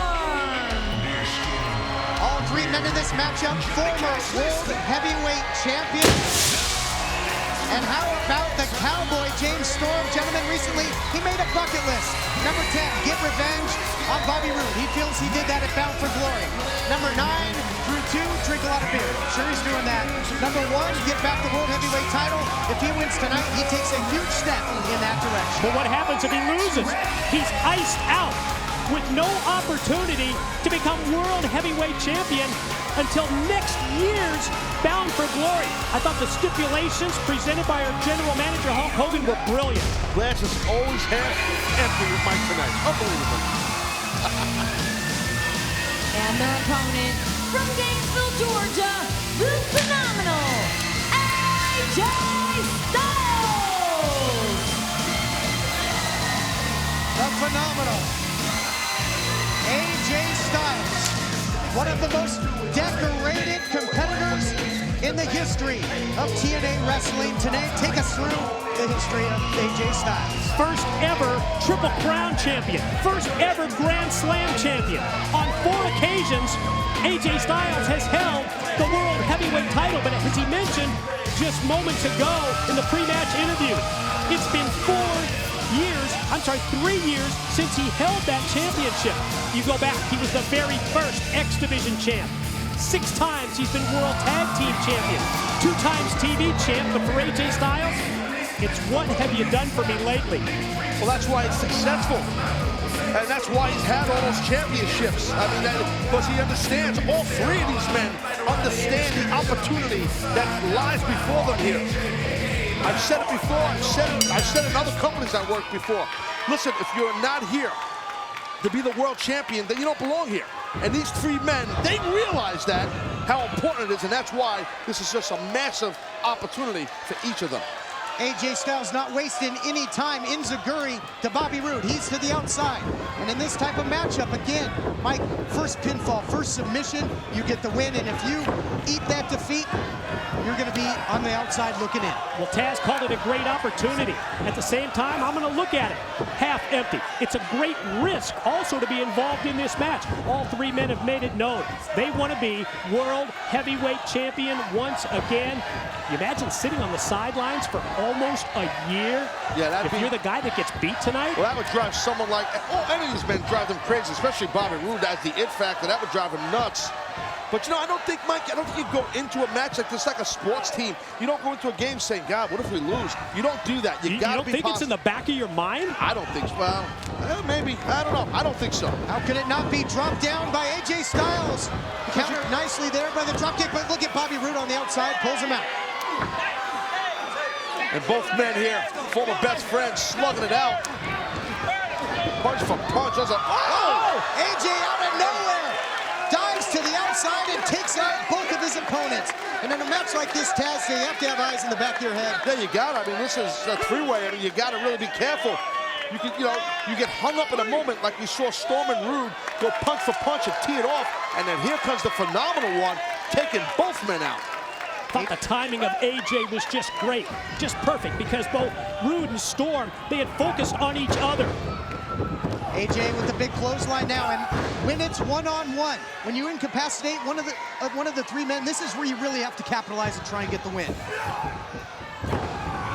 Backbreaker there by AJ Styles, who's been very aggressive, very effective thus far. So well-rounded, he can do it all. I mean, that's really been the overall key to AJ's success here in TNA. One of the originals in this organization. You can make the same case for James Storm. But as far as AJ's concerned, his ability to strike, his ability to go high risk, and just the overall phenomenal aspects of his offense separates him from the competition. Nice pinpoint knee strike there after the scoop and the slam into the cover, but in comes the Cowboy to break it up. Now, speaking, to stay on AJ Styles for a minute, you mentioned 3 years since he was the world champion, but think about the last year, how tough it has been on him personally, professionally. How big would a win tonight be for him? I'm sure huge as far as AJ's concerned. He mentioned how rough, how tough things have been, all the distractions that he's had to deal with. He can erase those with a victory tonight, because he would move into the position as the #1 contender to the World Heavyweight Champion, be it Austin Aries or Jeff Hardy after their match later. Well, AJ kind of lost his footing a little bit there when he went over the top. He slipped. I mean, there's a lot of matches that have happened here tonight, and there's probably some sweat perspiration on that apron. I mean, that'll help you slip, to be honest, so that's what happens. That's a good way to tear some cartilage in your knee there, Taz. Definitely could buckle a knee or an ankle or blow a knee out, but AJ able to still keep control, even though he's on the outside of the ring. for a good chunk of this, he's kept control of both of these men, and it's an every man for itself match. Good to see that AJ is able to support his body weight and then some, springing in to the corner. Don't want to see anybody lose this thing as a result of an injury. Again, it's so costly if you lose this matchup. Backdrop there by Styles on the it factor. Nice recovery by AJ, but still seems to be favoring the leg and the knee. Oh, again, to the outside. Man. Oh, back of his head really just hit. He could hit that bottom of that steel guardrail. Well, you just don't see that very often from AJ, do you? I mean, you don't from miss stuff, what we saw on the far side, what we just saw right here. Yeah, good point. Yeah, he's usually phenomenal. Maybe AJ Styles psyching himself out. He knows how high the stakes are. And wow, how about the history reignited here? Cowboy James Storm, Bobby Roode going at it, toe to toe. What else would you expect? No, of course. I mean, the emotions between these two men here, they were used to be like brothers. Well, not anymore. You can just see the exchange, the physical exchange. It's crazy. What a history they did have. Storm and Roode as beer money, 4-time tag team champions, longest reigning tag team champions in company history. Off the neck breaker, nicely done there by the Cowboy into the cover. Near fall, was just that close to taking home the win and the title shot. And AJ again to the outside. Has it been that his opponents have just been one step ahead, or is he a step off tonight? Right now, you see Storm about to eat a drop kick. Actually, he's about to line up Roode for something, but AJ so quick with a beautiful drop kick. AJ couldn't hit that drop kick earlier in the matchup, but perfect timing there and caught him with it. As this triple threat match rages on, it's going to be a turning point for the better or for the worse. Yeah, in terms of the careers of these three men, 2 of the 3 will show us how aptly named this Turning Point pay-per-view is. #1 contendership to the winner, no title shot for almost a year for the loser. These low leg kicks here, is that taking away a primary weapon, Taz? Hell yeah. Yeah, the last call super kick for sure. Look, knotting up, he's doing those round kicks, knotting up that hamstring, and now just a straight stomp on it will definitely blow up that hamstring a bit. We saw the tension surface between AJ and Storm on Impact Wrestling. Now into the figure 4 leg lock, center of the ring.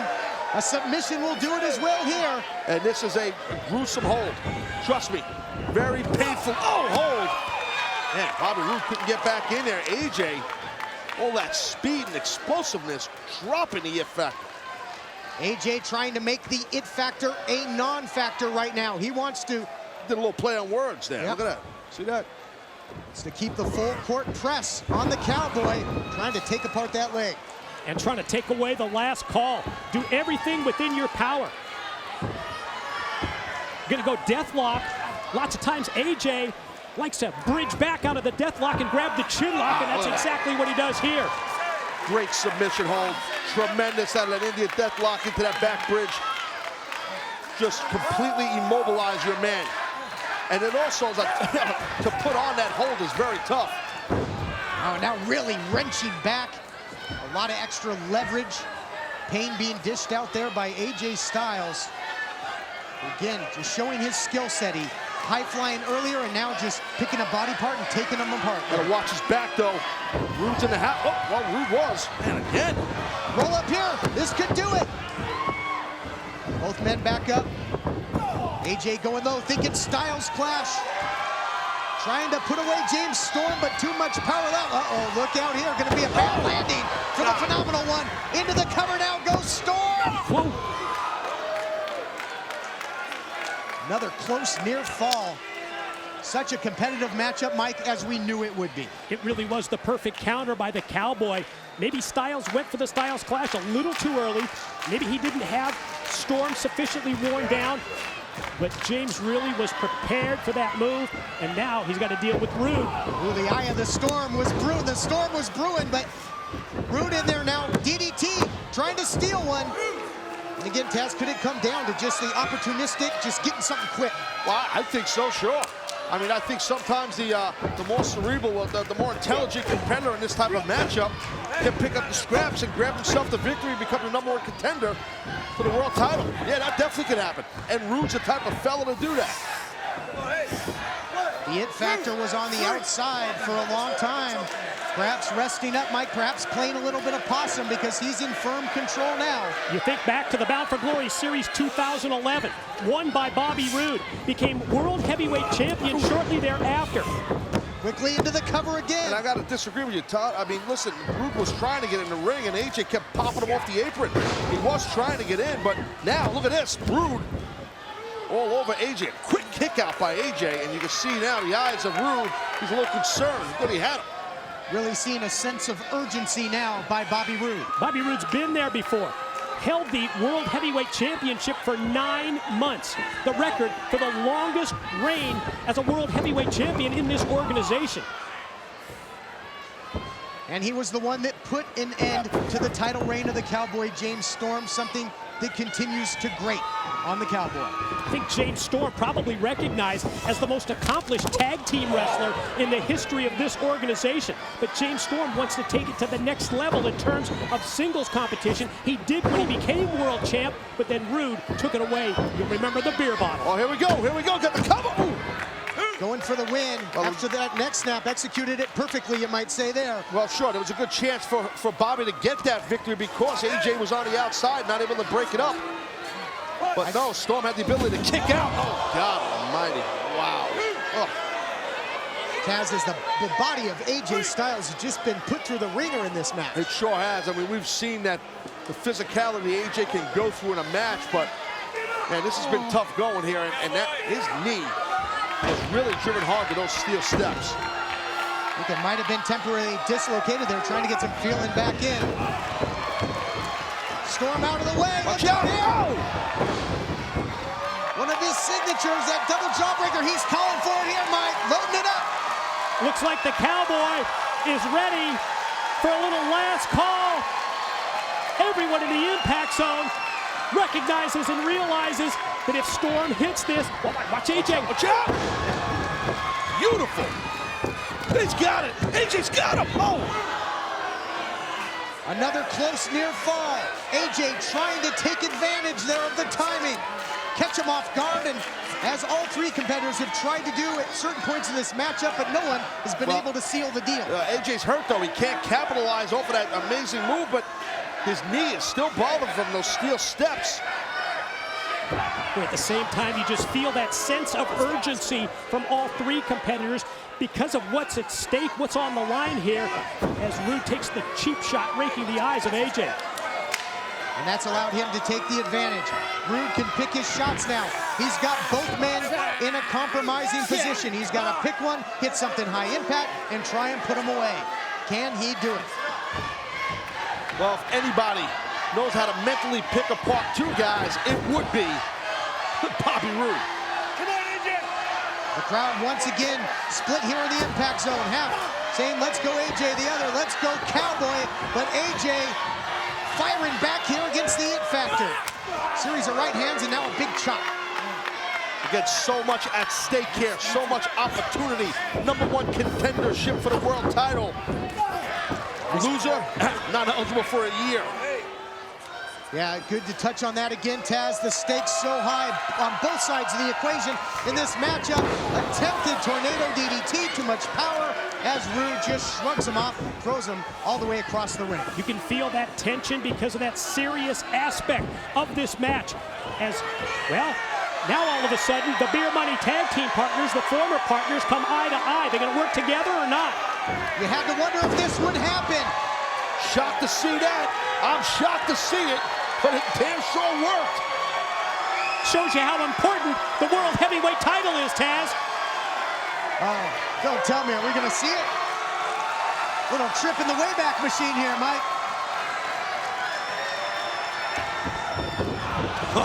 No honor amongst thieves. No, sir. Every man for themselves. Oh. I thought for a minute we were going to get it, but Roode got it instead. Cowboy almost had him there. Wow, what a match. Well, there's so much at stake here, so that amps up everything, so. Roode now quickly to the second rope, but my goodness, did he ever eat a shot there. Big time right hand by the Cowboy, headbutt. Again, the desperation here by Roode, showing how much they want it. Up to the up. Look at that, Hurricane Rana all the way down. Wow. How are they finding their second, their fourth or fifth win in this matchup? But it's just call being, whoa, wait a minute. Got it all, go! How close can you get? All three men are just in amazing physical condition. It's almost as if instinct has completely taken over here. Sure. I mean, your body goes on autopilot after a while. On the road so much and competing so much on the line here. Who's got the advantage? I can't even tell. Who's going to be able to dig down deep, get that last adrenaline rush, and take it through to win the match and become #1 contender? Bobby Roode back up, looking for that huge neck breaker, blockbuster type move. Deep hook in the leg, he's going to get him here. No! Another just fraction of a second away there, Mike. Frustration starting to set in on the face of the It Factor. Pele hits the mark by AJ. Got to get the cover here, though, Taz. Yeah, definitely. Kenny, that's the things that I watch, because Storm's right in his, whoa! AJ trying to get Storm out of there, but took himself out to the outside as well. Yeah, AJ would have preferred that he just take Storm out to the floor. But now he's in position right here. Is he going to go springboard? Oh, looking for the 450 there, but nobody home. Missed it again. Oh, what a spear by the It Factor. He's going to get him now. This is it. No. Woo. Somehow, someway, AJ Styles digs down deep and kicks out yet again. Roode cannot believe it. I don't blame him. I don't believe it either. Gonna go for the submission win. He's got the arm seized. At the same time, look at him crank back on the crossface. He's got him right in the center of the ring as well. Oh, roll up here. AJ's got him. Oh! Great counter by Styles. Didn't work, but great. Wow, Uranagi out of nowhere. When's the last time you saw Roode hit that, if ever? I don't remember ever seeing Bobby Roode hit that Uranagi, but he should do it more often because he's pretty damn good at it. It's what you've got to do when your opponents are so familiar with your offense. Come up with something new, and it almost gained Roode the #1 contender's position. That's an excellent point, Mike. Hence why you are the professor, my friend. Yes. All three men digging deep. Look out, double R spine buster. And Roode he's in the zone, baby. We might be looking at the new #1 contender right there, boys. Well, if he hooks him here in the Fisherman, center of the ring, he'll have that cradle, he'll get the win, but not if Storm has anything to say about it. In with the backbreaker, look out! Oh! You don't have to go home, but you can't stay here. Last call, look at the leg, and he gets it! About your damn luck. Your winner, the Cowboy, James Storm! That quick strike advantage of having the last call super kick in your arsenal pays off for the Cowboy. This one's gotta feel good. Time to celebrate with a couple cold ones. A massive, massive victory for the Cowboy, James Storm, the new #1 contender for the world title. And while the Impact Zone celebrates the accomplishment of the Cowboy James Storm, the fact that he just became next in line for a shot at the World Heavyweight title, think of the consequences for one AJ Styles. Well, that's the thing. I mean, look, Bobby Roode's beside himself. He didn't get the opportunity, but you know what? If I'm Bobby Roode, I'm happy. Yeah, I'm not the #1 contender, but I'm also at least maybe get an opportunity at another title shot. AJ, well, he's not eligible for a world title match until Bound for Glory 2013. All right, we're going to relive some of the action. What an incredible contest that was. It'll leave you breathless. It was one hell of a matchup. It started out with Roode and Storm battling on the floor. AJ went high risk, connected, took out both men. That was in the early going. On a couple of occasions, though, it appeared that AJ Styles was just slightly off step, just slightly off of his game. Here it looked like the Cowboy was going to get the win, Taz. And every time that AJ was off his game, these other men capitalized on it. And right there, that intense DDT by Roode, that wasn't enough to win the matchup, but it was just move after move by all three of these tremendous competitors. I thought AJ was going to get it here, too. I thought he had the win right here. It was just a very, very physical contest, and it is that beer money suplex. We thought we were going to see these boys reunite. No, every man for themselves, but still Storm could not put Roode away. Matchup continued. AJ came flying out of the corner, hit that reverse DDT. Styles for the cover, and yet another near fall as Storm escaped. It was just great stuff. I mean, back and forth, the physicality of this match, the attempted pin cover after pin cover, that Uranagi out of nowhere by Bobby Roode that we've never seen this dude do that I can remember. I mean, just non-stop, and then Storm stopping that, and then watch this. Boom! Wow, that's all she wrote, folks. Turning point for the better, for the Cowboy. Turning point for the worse, for the phenomenal AJ Styles.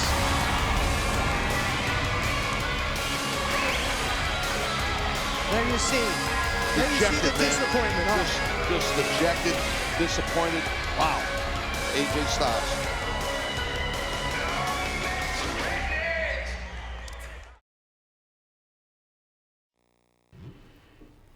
Tonight's event is called Turning Point.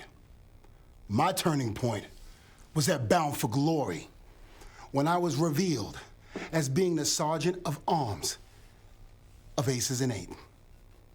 A club where a group of men showed me what it's like to have each other's back. A group of men that will stand with you through thick and thin, no matter how bad it gets. Something that TNA never done for me. Kurt, you were just a random act of violence. You were in the wrong place at the wrong time. So Kurt, don't take this ass whooping personal. It's just club business. Now you testify on that.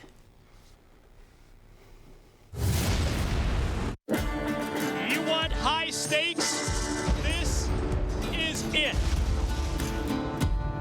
Oh my God, this is bad.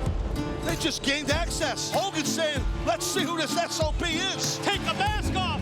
Let's find out. These are the guys that have had my back since day one. Shocked. I think we're all shocked. I'm shocked. I really am. Did you honestly think 2 years ago I forgot when you cheap shot at me in this ring? Did you think I forgot when you put my son through a table? Payback's a biatch, isn't it? We have to take somebody out, and we've got to take him out tonight. Boys, I think we found out who our victim will be.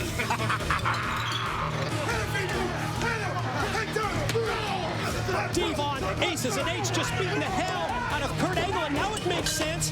Kurt Angle, he was the victim that was targeted earlier by Aces and Eights. Hey, you all right? Hogan, I want Devon.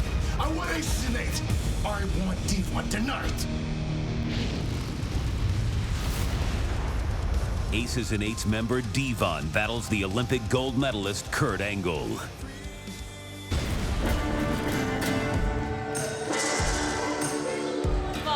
Introducing first, representing Aces and Eights, Devon.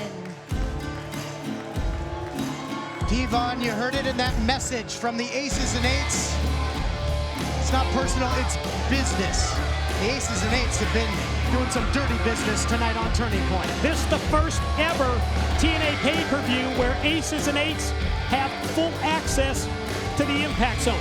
We've seen it on Impact Wrestling over the course of the past several weeks, and we've seen how devastating it can be. Devon's opponent, the Olympic gold medalist Kurt Angle, a couple weeks ago was targeted by the Aces and Eights. Is this Devon's chance to finish the job? Oh, yeah, I would think so. I would think so. I mean, it's not going to be easy. We're talking Kurt Angle here, folks. It's a bad some gun.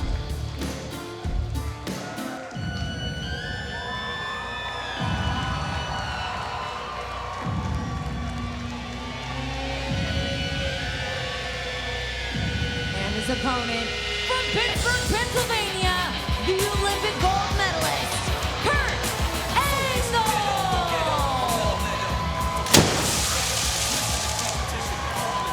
Aces and eights used the dartboard. They made Kurt Angle their first target. But Kurt Angle survived the beatdown. You recall Wes Briscoe, the man that Kurt's been mentoring. Garrett Bischoff came in to help Kurt Angle out. Kurt goes to Hulk Hogan. He demands this match against Aces and Eights Sergeant-at-Arms Devon. Yeah, you'll recall, heading into open fight night, Hulk Hogan told Kurt Angle, if there's anything left of Devon, you can have him at Turning Point, and here we go. Guys, we saw Dixie Carter and Hulk Hogan just a few moments ago. And ladies and gentlemen, this is your chance. Make an impact for all of those affected by Superstorm Sandy's devastation. Go to TNAMakeAnImpact.com. Purchase an official Make an Impact t-shirt today. It's just $20. 100% of the proceeds go to the Red Cross. Let's all do our part to make an impact.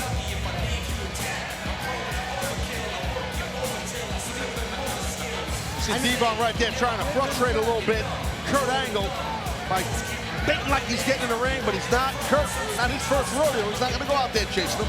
And touch on that, Taz. We'll never forget Bound for Glory, the look on the face of Devon's brother, Bully Ray, when Devon was unmasked. But you know this man quite well as well. Talk about the change in demeanor, the change in Devon. I can't begin to explain it. I mean, I know this guy for so many years. I thought I knew him, meaning Devon, but...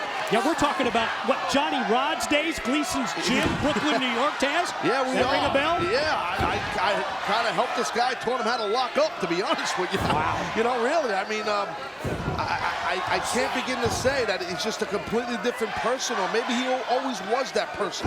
He feels like TNA just turned their back on him and whatnot, and Aces and Eights had his back. That's what his battle cry is, Devon. So, you know, I don't know, different man.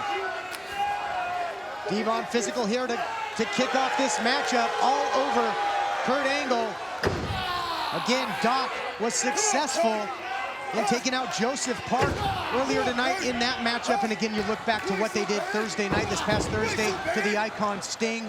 The Aces and Eights have a lot of momentum going. Kurt Angle really needs to turn it around for Impact Wrestling. Yeah, at the same time, I think that the attack on Sting, it has to fuel the fire inside of the Olympic gold medalist Kurt Angle. Completely agree with that. Listen, if you're going to go to a war, you're going to go to a battle against a group like Aces and Eights, I'll tell you what, sign me up if Kurt Angle's got my back. I mean, that's the guy you want in a foxhole with you in Kurt Angle. I mean, Taz, we're talking about a guy in Kurt Angle who is not only your traveling partner, but your training partner. Does anybody train like Kurt Angle? No, nobody trains like Kurt Angle. Telling you that from experience. The man is so dedicated. He's like a robot. I mean, I'm telling you. What did Hulk Hogan call him? Cyborg? Well, that's a perfect nickname for Kurt. Ladies and gentlemen, Kurt Angle, he won an Olympic gold medal. Atlanta, Georgia, 1996. When he had a broken neck. And he won the gold medal, and that same broken neck that you see, Devon was attacking. Devon wise there to go to the neck, yep, given the history, but Kurt Angle, Olympic gold medalist, 5-time TNA World Heavyweight Champion, and resident cyborg here at Impact Wrestling, who turns it around now. And again, after that attack, thank goodness that Wes Briscoe, Garrett Bischoff came in to run off the Aces and Eights, or it could have been a lot worse for Kurt Angle, who snaps off. Nice snap suplex there, rolling into the cover, trying to put him away, only a count of 2. See, sometimes you don't have to hook a leg. If you notice the way Kurt covered Devon, he put all of his body weight across the upper shoulder griddle of Devon. Devon was able to kick out, but it was a good cover. As I look at this match play out and anticipate what we're going to see between these two, Taz, to me, the longer this match goes, I see it as advantage Kurt Angle, but that time, Kurt went shoulder first into the steel. Yeah, that definitely, Kurt really driven hard. He drove himself into that post. A little overzealous was Kurt.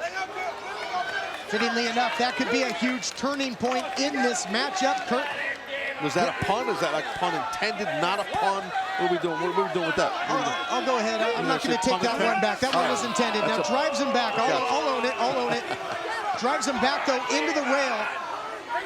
And Devon So physical. Now, you mentioned as this match goes on, maybe it favors Kurt Angle. But does it? Does Kurt always have that doubt that the aces and eights could be just around the corner?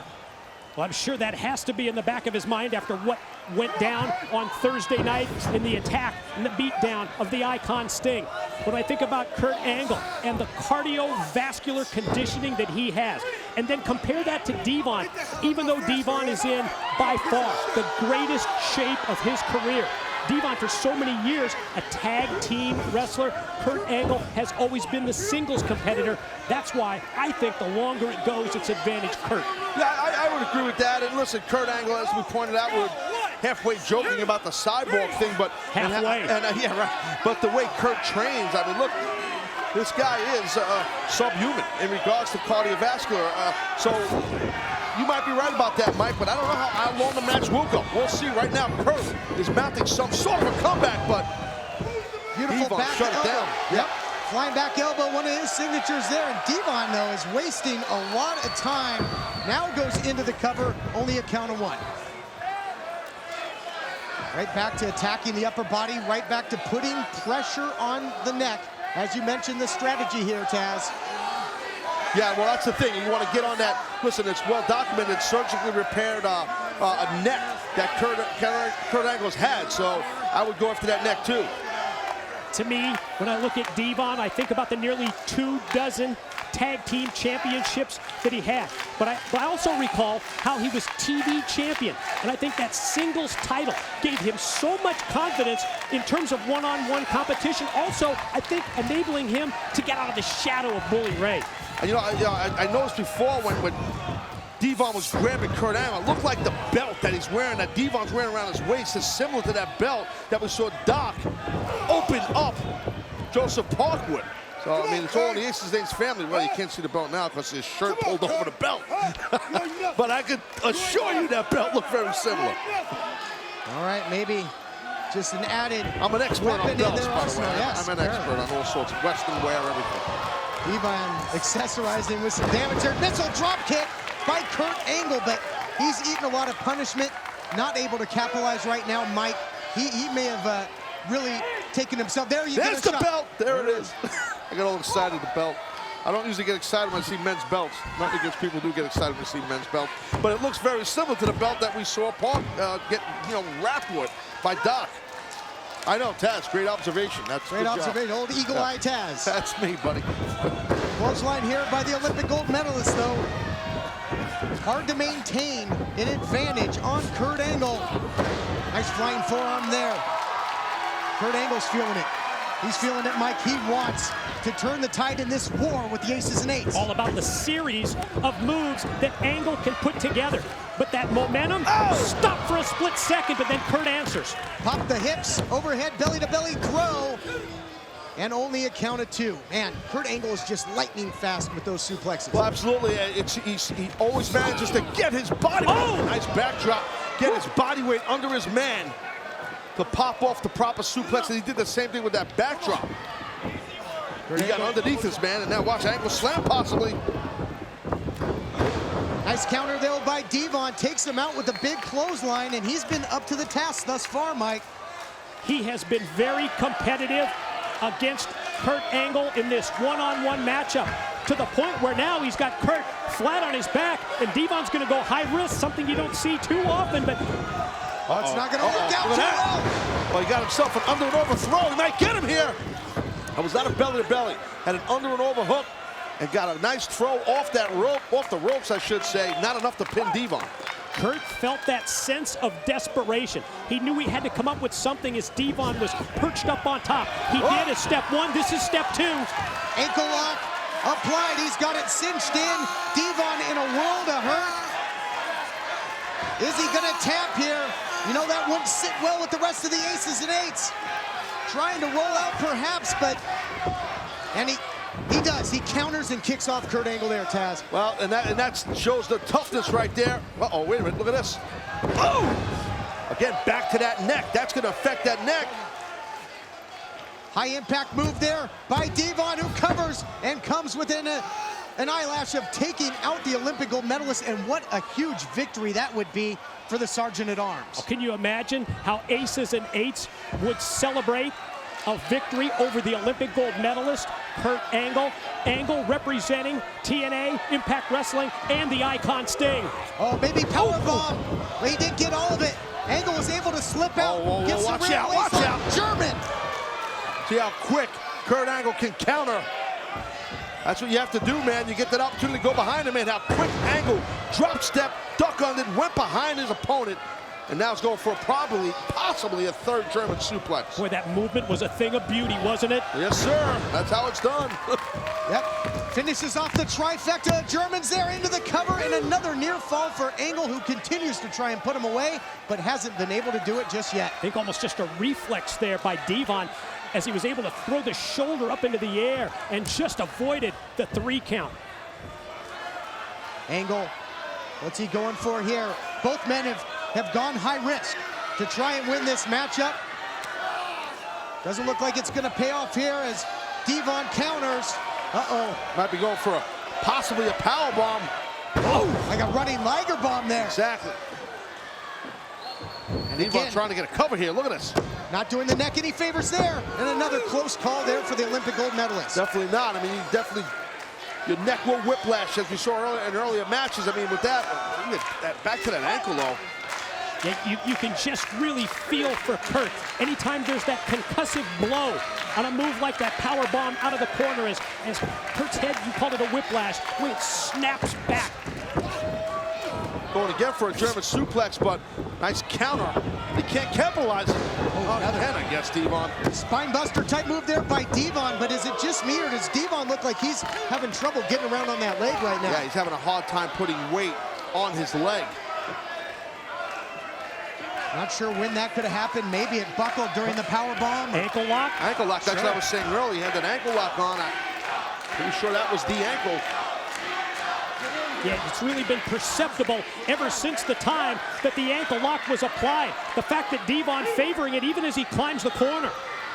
Damage has been done. Devon looking for the flying headbutt. Oh, boy. Uh-oh. Oh, boy. I saw that look in that eyes. Angles, he's amping it up, baby. Angle slams center of the ring quickly into the cover. Deep hook of the leg. How in the world did Devon kick out of that? Wait, whoa, whoa, whoa. Oh, no. Guys, look at the numbers. Oh, look at the way that the biker gang, look at the way Aces and Eights surrounding the ring. And the focus of Kurt Angle taken off his opponent. So Devon gets what he wants, just runs him over with a spear. And Angle gets the shoulder out, only a count of 2. This match continues. Yeah, very close right there with that near fall. What a huge distraction this has to be for Kurt Angle. Now, you better be careful here, Kurt. Aces and Eights, man, they don't play nice. I don't know if they care too much about rules and whatnot. And they're out here in full effect around this ring. Uh-oh, right back to the ankle lock. And that ankle has already been damaged now into the grapevine. And he taps. Angle wins. And Angle's getting the hell out of here. The Olympic gold medalist, Kurt Angle. Kurt Angle. Hey, Mama, the ring's no fool. He got his butt out of that ring quick. He's outnumbered, and he got himself the victory via tap out. Impressive win. What a victory there by the Olympic gold medalist. And look at the Doc, he is. You understand me? You're a dead man. You're going down. The target's on your ass, and you are next. Oh, he said you're next there, gentlemen. Yeah, he said you're going down and you're next. I'm sure in the back of the minds of Aces and Eights, the fact that they had Kurt as the first target on the dartboard, but yet Angle survived, they're not happy about that.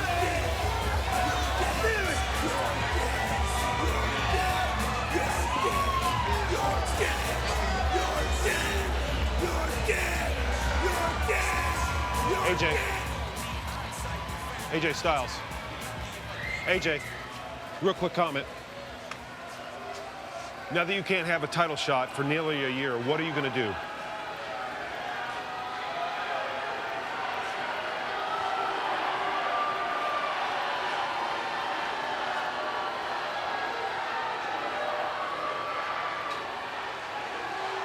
Well, how about that, gentlemen? As you said earlier, Taz, just completely dejected was AJ Styles. Yeah, I mean, listen, AJ's all about being the world heavyweight champion. Now, he had the opportunity. He could not come through. He had great opportunity, just couldn't happen for him. And now, he's got to sit on the sidelines in regards to that world title opportunity. He's on the outside looking in for basically the next year. It's a tough deal, man. That's a long time. That's a very long time. So I can see how he's upset. And two men that will still compete for the world heavyweight title, Austin Aries and Jeff Hardy in a ladder match tonight. JB is standing by with the challenger. Well, it's come to that point of the night, ladies and gentlemen. It is the main event of the evening. The ladder match set to take place up next. It's Jeff Hardy taking on, my guess at this time, stepping into the ring as the challenger tonight, Austin Aries. Your thoughts on the matchup? Jeffrey Nero Hardy. In a few moments from now, you're going to step in the ring with Austin Aries, and you and me, we're going to write the final chapter in the Jeff Hardy saga. You know, a lot of people thought at Bound for Glory that your story was going to end in triumph. But it's not. Tonight, Jeff, it ends in tragedy. You know, for the last 4 or 5 months, JB, I've been feeling like the deck's been stacked against me. And tonight I'm going to take that deck and I'm going to shove it down everybody's throat. Because I don't need the fan support of millions of people. I don't need the backing of the powers that be in the company. All I need is to go out there and be me, the greatest man that ever lived. But Jeff, you're going to need each and every one of those people. You're going to need them to pick up all the shattered pieces I'm going to leave you in tonight. Because Jeff Hardy, I'm going to beat you at your own game, and I will regain what's always been mine, the TNA World Championship. All right, it is main event time. It is coming up next here at Turning Point.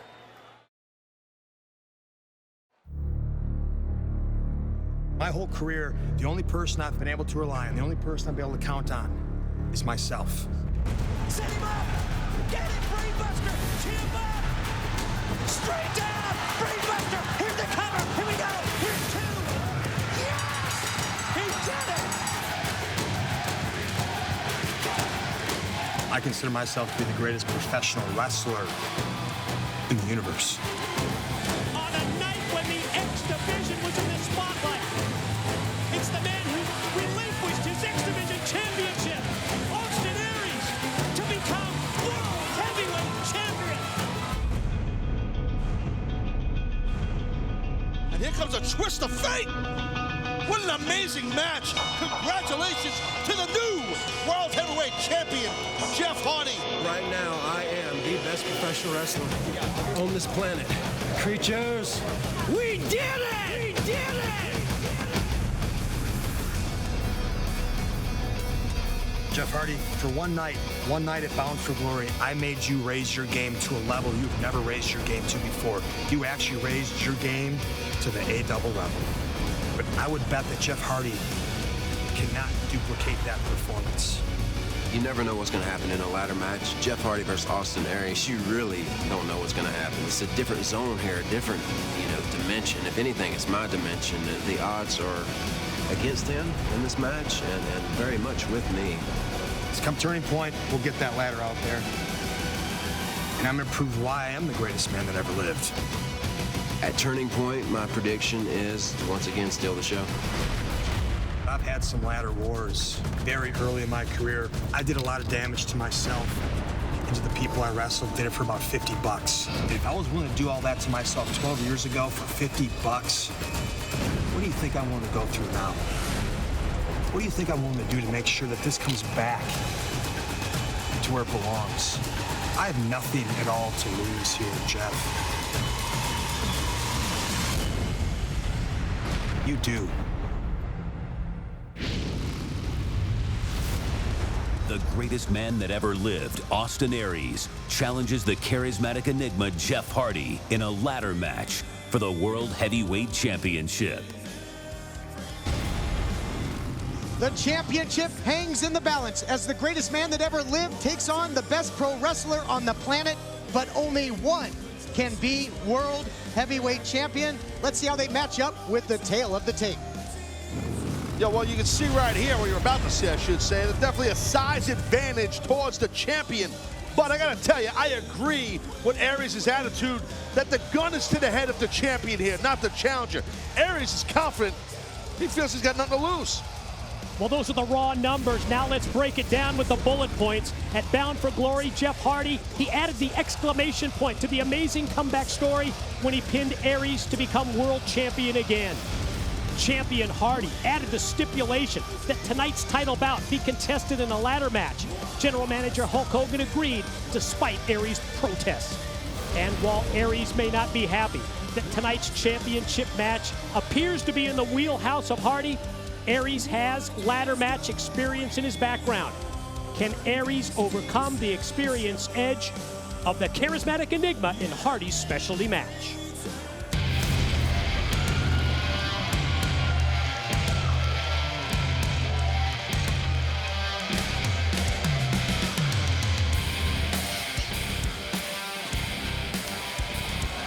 There you see him, the challenger, the self-proclaimed greatest man that ever lived, and a man that is consumed with regaining the world heavyweight title. Can he do it tonight in a ladder match? Well, when you have a moniker, a nickname like that, you're not lacking in confidence.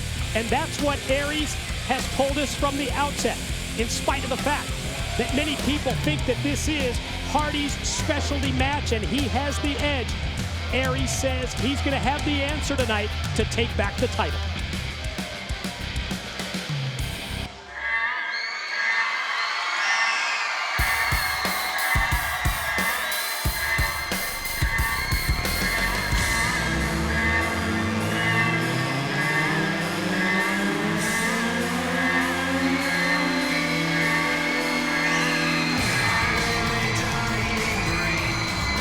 Listen to the explosion for the world heavyweight champion, Jeff Hardy. Now, Taz, it's been discussed that so much of this man's career is defined with this style of match.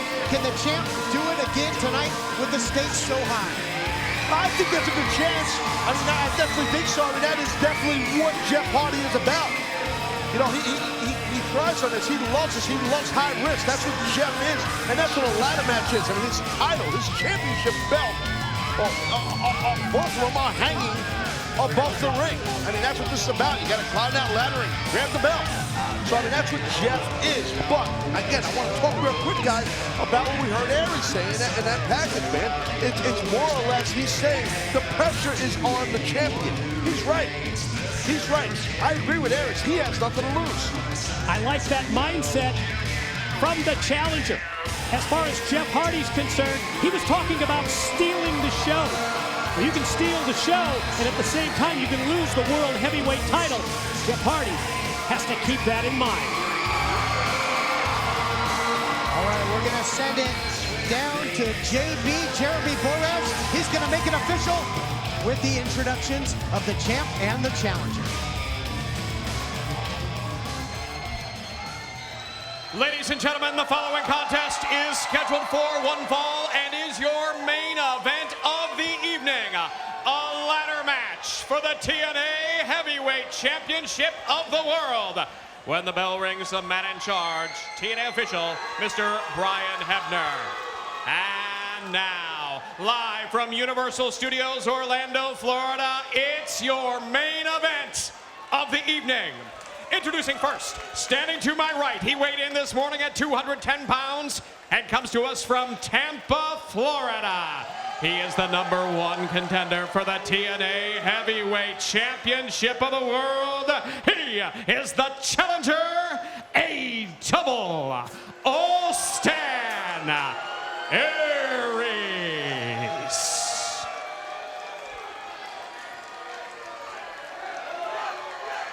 And now, introducing standing to my left, he weighed in this morning at 234 pounds and comes to us from Cameron, North Carolina.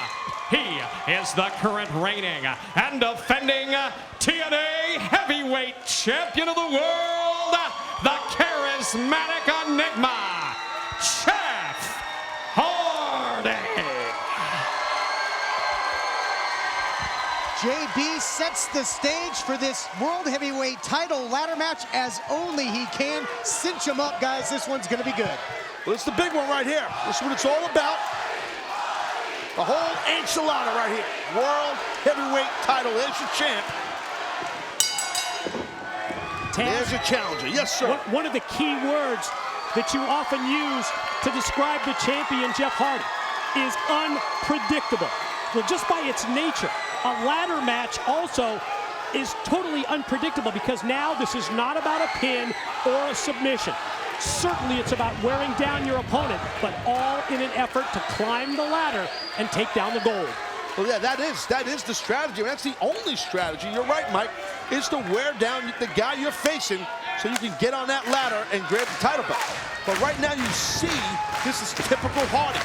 Typical world champion Jeff Hardy feeding off the creatures of the night, our live audience, the TNA fan base, his fan base. And a double mention. People clap. I don't go because people clap. Saying, I don't do it because people clap. You know, earlier in that interview, he said, I don't need the millions of people. I don't need the fans. Jeff Hardy does. Aries is thinking here that he can slow down any momentum that Hardy may have here in the early going as Hardy tries to play to the crowd and feed off their enthusiasm. A little early here, huh? Aries not wasting any time. He knows that's the only way to win this matchup, and here comes the champion putting on the brakes. Back to the old drawing board. Second man in the ring is at the disadvantage. Aries takes over. I think the challenger right there, I don't know what his intentions were initially, but it sure paid off well for him, almost as if he sucked Hardy in. Look at Aries here. Wow. He got a little bit of that. Didn't get it all. He might have slipped off the rope, too. That's a very high-risky move to do in the early goings of this match, but I guess he's trying to put the head out of the champion so he can get that ladder. He wants that ladder in the ring. You saw him before here. He wants it in there quick. And you notice that he tossed the body, especially the lower body, the legs of the champion Hardy into the steel steps. Take away the base, take away the legs of Jeff Hardy, and you have a huge advantage in a ladder match. Sure do. Takes away so many of his primary weapons, but speaking of weapons, that's exactly what the ladder is being used as now. That might be the beginnings of seeing that ladder used as a weapon. Both men trading here, and Mike, look back to their Bound for Glory matchup. These two turned that dial of intensity up so much in that match, and now you add the ladder stipulation. This one could be just completely out of control. Well, I think the ladder match really adds a different wrinkle to this and takes it up to another level. As Aries follows up in the corner, he's got an idea here, but he's still got to deal with the man who, as we said, is so damn unpredictable. Yeah, Aries ended up landing on his feet. Got lucky there. Aries circling around the ring, but tripped over the ladder as he got kicked. Hardy thrives when it's unpredictable. Cross body, but Hardy hit the ladder as well. Part of the danger of a ladder match, even though that was the offensive move by Hardy. Even though he crashed into Aries, he also paid the price when he hit the ladder. Sure did. Hardy now trying to get the ladder into the ring, but Aries blocks him. We've got a power struggle here, a real tug of war for this ladder. And look at that, Hardy just shoves him back over the steps. Hardy now full head of steam. He's gonna dive into the rail. And Taz, is there anybody better than Jeff Hardy as using his surrounding environment as a weapon? No, I mean, I really think that as Jeff was coming up as a wrestler, that, you know, that's him and his brother, that's what they tried to do. They tried to master that, and they've done a hell of a job of it. I mean, just using furniture around the ring to their advantage. Tight confines. Oh, my God, that was bad. It's been the mindset for Jeff Hardy, though, for his entire life. Whether it's professional wrestling, whether it's motocross that he loves so much. He's all about high risk. He's all about putting it all on the line like he has to do tonight if he's going to keep the title. And Hardy, as he mentioned, he goes into this eyes wide shut. He's focused. Think of the journey that it took, that road to redemption, to get back to the World Heavyweight title. He certainly doesn't want to give it up. He's in that ring by himself with a ladder. He might go up there to gain his championship, and this thing will be over. Hardy starts the climb. And here comes Aries to try and cut him off. And this is where it can get dangerous when they get up in this. You're not kidding. He's climbing over him. I love it. Look at Aries. He's climbing over the champion to get to that title. Yeah, it's really a unique strategy, the way that he's climbing right up the back of his opponent. You don't see that very often. Is that a Russian leg sweep? Something like it, yeah. And almost an arm bar in there as well. He really wrenched back on the arm of Hardy. So Aries showing that he can thrive in this type of environment as well and adapt. And that's the important thing. He needs to adapt to this to succeed. Well, we heard him allude to in that package earlier that he's had ladder matches and you know, for maybe small promotions for a lot less money. So he's been in these type of environment before. So this is not a new area for him, according to what he said. Look at this. What the hell is this now? Fireman's carry, just trying to get him up, get him prone on that ladder. And when you think, Mike, of how sadistic the former champion is, who knows what he could come up with outside. He's got Hardy in a bad position and in a bad way. All that momentum of springing over the top rope with that forearm right across the middle of the stomach. And now what? The challenger leg springs, and now a knee, and Hardy's body just prone over that ladder and just unceremoniously right onto the steel step, out of the frying pan into the fire. Well, nowhere to go. When your body's on that ladder, there's nowhere for your body to go. Well, not bad enough that you had to take the shot from Aries, but then when he kicks you off the ladder, you landed with a thud on the steel steps. Well, we're looking at the new World Heavyweight Champion here, boys. Aries feeling pretty confident, thinking maybe this is the time to start the climb, and he does. Does he have Hardy incapacitated enough? Hardy starts to stir. Ooh. Bad fall right there off that ladder. And we saw that this past Thursday on Impact. Tide was turned, though, where Hardy received a nasty fall as he pulled off that ladder by Aries. Nice kick there by Hardy, took him to the outside, Mike. Think of how important an element like timing is when you decide to climb the ladder. Because in many instances, you've got your back to your opponent and you put yourself at risk. If it's too soon, yes, you are really leaving yourself open. What the hell is this? What is he doing with the ladder? It's like an upside down funnel. Or was a funnel upside down? I'm not really sure. Let's go with that. Maybe a vice of some sort. Oh, that too. Hardy trying to get him positioned inside that ladder. Aries gonna try and reverse it and suplex him. Both men trying to jockey for position, and they've got something devastating in mind. Who's gonna win out here? Boy, it looked like Hardy might try for a front suplex, but then Aries just sidestepped him, and ribs and chest first goes Jeff right into the steel ladder. Aries just made a Hardy ladder sandwich, and it doesn't taste good if you're the champ. Watch this, watch this, watch this. Oh my God. Aries can do whatever the hell he wants right now. He's trapped. It's like he's in a bear trap. You gotta break a rib or have some kind of internal damage, possibly. What the hell was that? Whole body just got hung up in there. Well, you got to think that metal inside the ladder. Hold on, let's take a look. Watch this. Oh God. We concentrate so much on the experience that Jeff Hardy had in ladder matches, but obviously a sound game plan by the challenger. Aries has been thinking about this. He's been plotting and planning these moves. Hardy had gone high risk, and that was a crash and burn situation there, Taz. Yeah, well, the ladder, I think maybe was damaged, and Aries it wouldn't work to open up because of the way Hardy's body went into the middle brackets that hold the ladder together. Aries setting that ladder up, grabs in the goal. Look out here. He's so devastated with the suicide dive, and he connects. Doubly effective. Full speed into the chest of Hardy. At the same time, he goes back first into the steel guardrail. I mean, Aries makes it look easy. That type of maneuver, how quick he pulls it off. Look at how tight that area is. That's probably, I don't know, 6 feet, if that. And Hardy, oh my God, look at this. What the hell? Hardy finds himself in a familiar place again inside that ladder. No, don't do it. I don't know what he's doing here. He's got him trapped, and now he's... Looks like he's trying to just lock him down. That's what it looks like to me. He's got him sandwiched, number one, inside the ladder. It's genius. But then at the same time, steel steps added on top. That's genius. Just now get the ladder and climb up to the new champ, buddy. Look at the look on the face of Aries tells the whole story.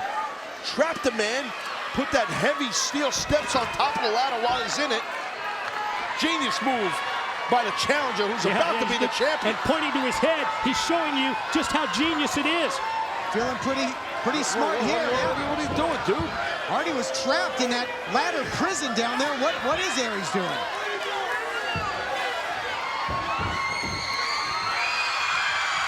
The hell's going on here? Oh, he wasn't trapped after all. Oh my God. Oh my God. That was shades of this past Thursday. That might have been worse. Oh, holy crap. Hardy hit, I think, twice as hard as he did on Thursday night. Oh my God. Let's see it again. Guys, we got to get another look at this. Anybody in the truck that can show us? Listen. Look at his body weight landed. God, right on his side of his head and his shoulder. Yeah, ladder not exactly the best thing to break your fall there either. Oh my God, that was bad. And this is how we ended on Thursday night on Impact. Aries standing tall, but will he stand tall as the World Heavyweight Champion? He's a couple steps away. Yeah, we wondered if this was the visual that we would see tonight. You're right, we saw it Thursday. And Aries just a couple of steps away from being able to take down the titles, but now Hardy in pursuit. Both men trading now on the top of the ladder. Aries getting the best of him and shrugs him off. That might be all the space he needs to create to get to those, to get to the title. That ladder's moving. That ladder's busted or something. Aries couldn't, he knew he was gonna fall. Yeah, I think too wobbly for Aries to continue the climb. That's the second one of the match, but now he's gonna call an audible perhaps, Taz, and use it as a weapon again. Possibly, yeah, Paul, it sure was. Look at those body shots right there by Aries. I mean, how much more do you gotta wear this guy down? Oh, jeez, God almighty. He loves that drop kick, and now he's got him hooked. Brainbuster on the way. Hardy slipped out of there. Still landed hard again. Man, Hardy's body has just been smashed up in this match. Wait a minute. Twist of fate attempt. Both men countering. Oh, wow! Aries into the ladder. It was like a Japanese arm drag. Yes, exactly what it was. A Japanese arm drag by the champion. I'm shocked that Hardy even saw Aries coming at him. Wow, how split second was Hardy with that Japanese arm drag, and now... Oh! That. We saw that at Bound for Glory. Love that. Just that whiplash type move just drives him straight down. Let's take another look back at some of this destruction. Yeah, let's take a look here. You see, that's how Hardy landed so bad, so nasty. And then watch this drop kick. Boom! Hardy's still able to stand after that. And then boom, Japanese arm drag. And look at this, what the hell, Hardy? Hardy, oh my God! Going for one hell of a ride! All the momentum from coming off the top of the ladder into a splash. We gotta see this again. Just, again, throwing caution to the wind and using all that height from that ladder. Hardy just splashing on top of the challenger. He's just splattered on the outside here. Hardy knows every trick with those ladders. An absolute architect of destruction here in this main event championship ladder match. That ladder is twisted and crappy. We need a new one. I'm telling you, that thing's all bent up. Now, how many is that they've gone through so far now? Keep a count. Might be the second one. Like freaking Lowe's under there. Here's another one. Hardy back in. He's got to capitalize here, Mike. Aries nowhere to be found at the moment. Aries down at the corner to the screen. You can see that he's slow to recover here. And now you see Jeff Hardy trying to jockey that. Here's Austin. You got to watch out here. He's trying to jockey the ladder. You got to get up there, Jeff. Inches away. Aries with a missile drop. Ooh, Taz, take it here. God, he landed so hard again. Jeff Hardy just like he fell out of a building, man. Let's take another look at that. Look at this. Boom! Another angle here. Missile drop kick. From every angle, you see the horrible landing by Hardy. And it looks like Hardy's leg got wrapped up there over that second rope as well. Oh!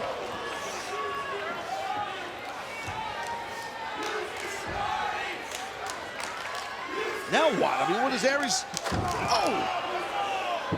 It's been really main staple of Aries' offense to try and trap Jeff Hardy, and he does it again, and that time a full-speed drop kick.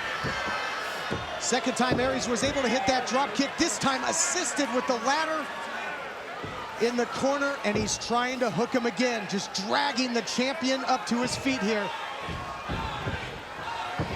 And he put the exclamation point on it. Oh!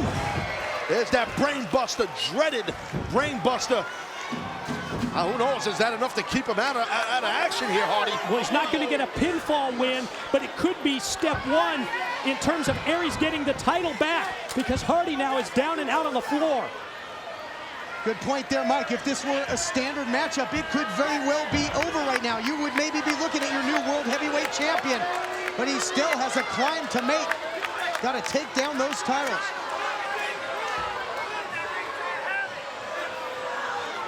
I don't know how stable this ladder is either, Taz. I don't know. I don't know. These ladders have they've been through hell, but not as much hell as the two athletes' bodies have been through. I can tell you that. That ladder, that's not even on all four legs. Austin's got to try and get up there ASAP if he wants to be the new World Heavyweight Champion. Trying to maintain his balance. He inches closer and closer. Oh, here comes Hardy now. Boy, check out the way Hardy made up ground so quick. What an exchange by these two guys. Whoever gets the worst of this is going to be maybe in a huge disadvantage. Well, there's some mustard behind those punches by Jeff Hardy. There's not many punches being thrown by Aries, so... Oh, man, look at that face. Oh, a third time. Hardy's so physical. Oh, no. Not a twist. No! Twist of fate off the ladder. Both men's bodies just crumble to the canvas.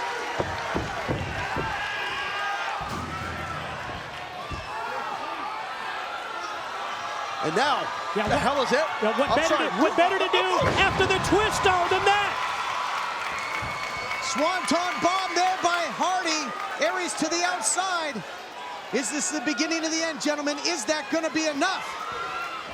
He's got to find a ladder that works for one. Well, that's the key. Yeah, now. I mean, Hardy hitting his signature stuff on the challenger. Yeah, that's all well and good, but you've got to capitalize now.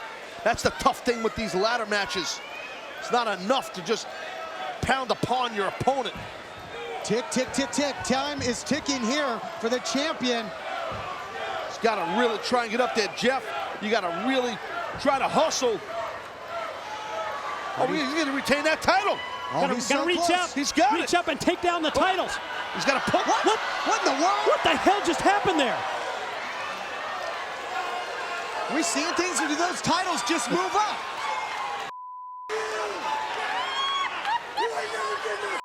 What is going on? What? Gotta be kidding me. Aries had the control.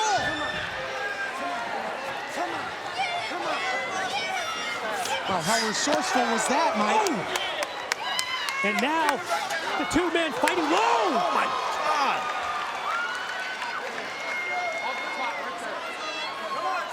Hardy back in, man. He was so close. You thought he had this match won. You saw the frustration. He should have. That was smart, though. That was smart by Austin Aries to get those controls. It was genius, but Hardy should have been able to to take down the title belts. He got his fingers touching him. We got the big boy ladder out now, it looks like. Yeah, I don't think that one's going to get bent and twisted up. That looks pretty sturdy. What a main event, what a ladder match here at Turning Point. The title still hangs in the balance. Something's got to give. After the titles have been elevated even higher, you need a ladder of this size to take it down. Look at this now, here comes Aries. Aries not done yet. What a battle here, what a battle.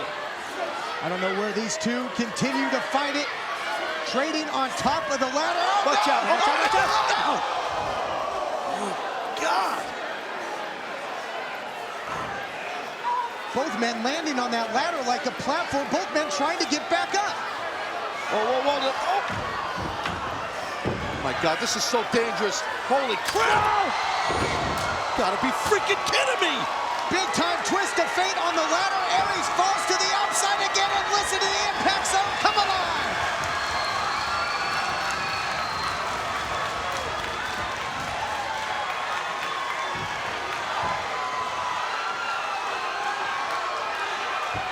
Here goes the champ. The people can sense it. The creatures of the night. Now he's way up there. One did it. He did it.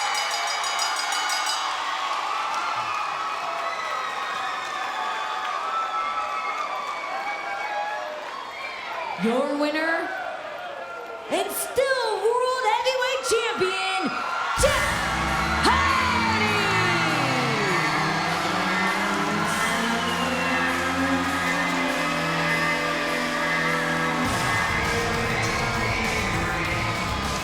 What a battle. What a physical, intense battle for the World Heavyweight Championship in a violent, dreadful ladder match. It was an incredible spectacle that we have witnessed tonight at Turning Point. Two men putting their careers on the line because of the importance of the World Heavyweight Championship, and Jeff Hardy prevails. Austin Aries on the outside. He came in with an incredible game plan, Taz. Think of all the ingenious things that he came up with, but in the end, just not enough. Oh, there's no doubt about that. There's no doubt about that. Austin Aries definitely left it all out there without a shadow of a doubt. I mean, let's take a look at some of this amazing action. I mean, it was just... Where do we start? I mean, both men just taking... Oh, my God, how about that? So many risks, the chances that each guy took, each athlete took, the punishment they gave to each other. The match just topsy-turvy, back and forth. I don't remember the last time I saw a ladder match like this. Some people say it's an overstatement. I can kiss my ass. I don't think it's an overstatement at all. This thing was insane, man. I am with you, especially the ebb and flow of this match. The way it looked like Hardy was in the driver's seat. The way it looked like Aries was in control, but then... Hardy, look at this, twist of fate on the ladder. Yeah, that after the belts were lifted even higher when Aries commanded the controls. And then this is it. Jeff Hardy, after hell, was able to pull both titles down, remaining world champion. What a night here at Turning Point. What a world title ladder match. And there you see the challenger. But that man, it's Jeff Hardy, the world heavyweight champion. Put everything on the line and then some. He remains the world heavyweight champion.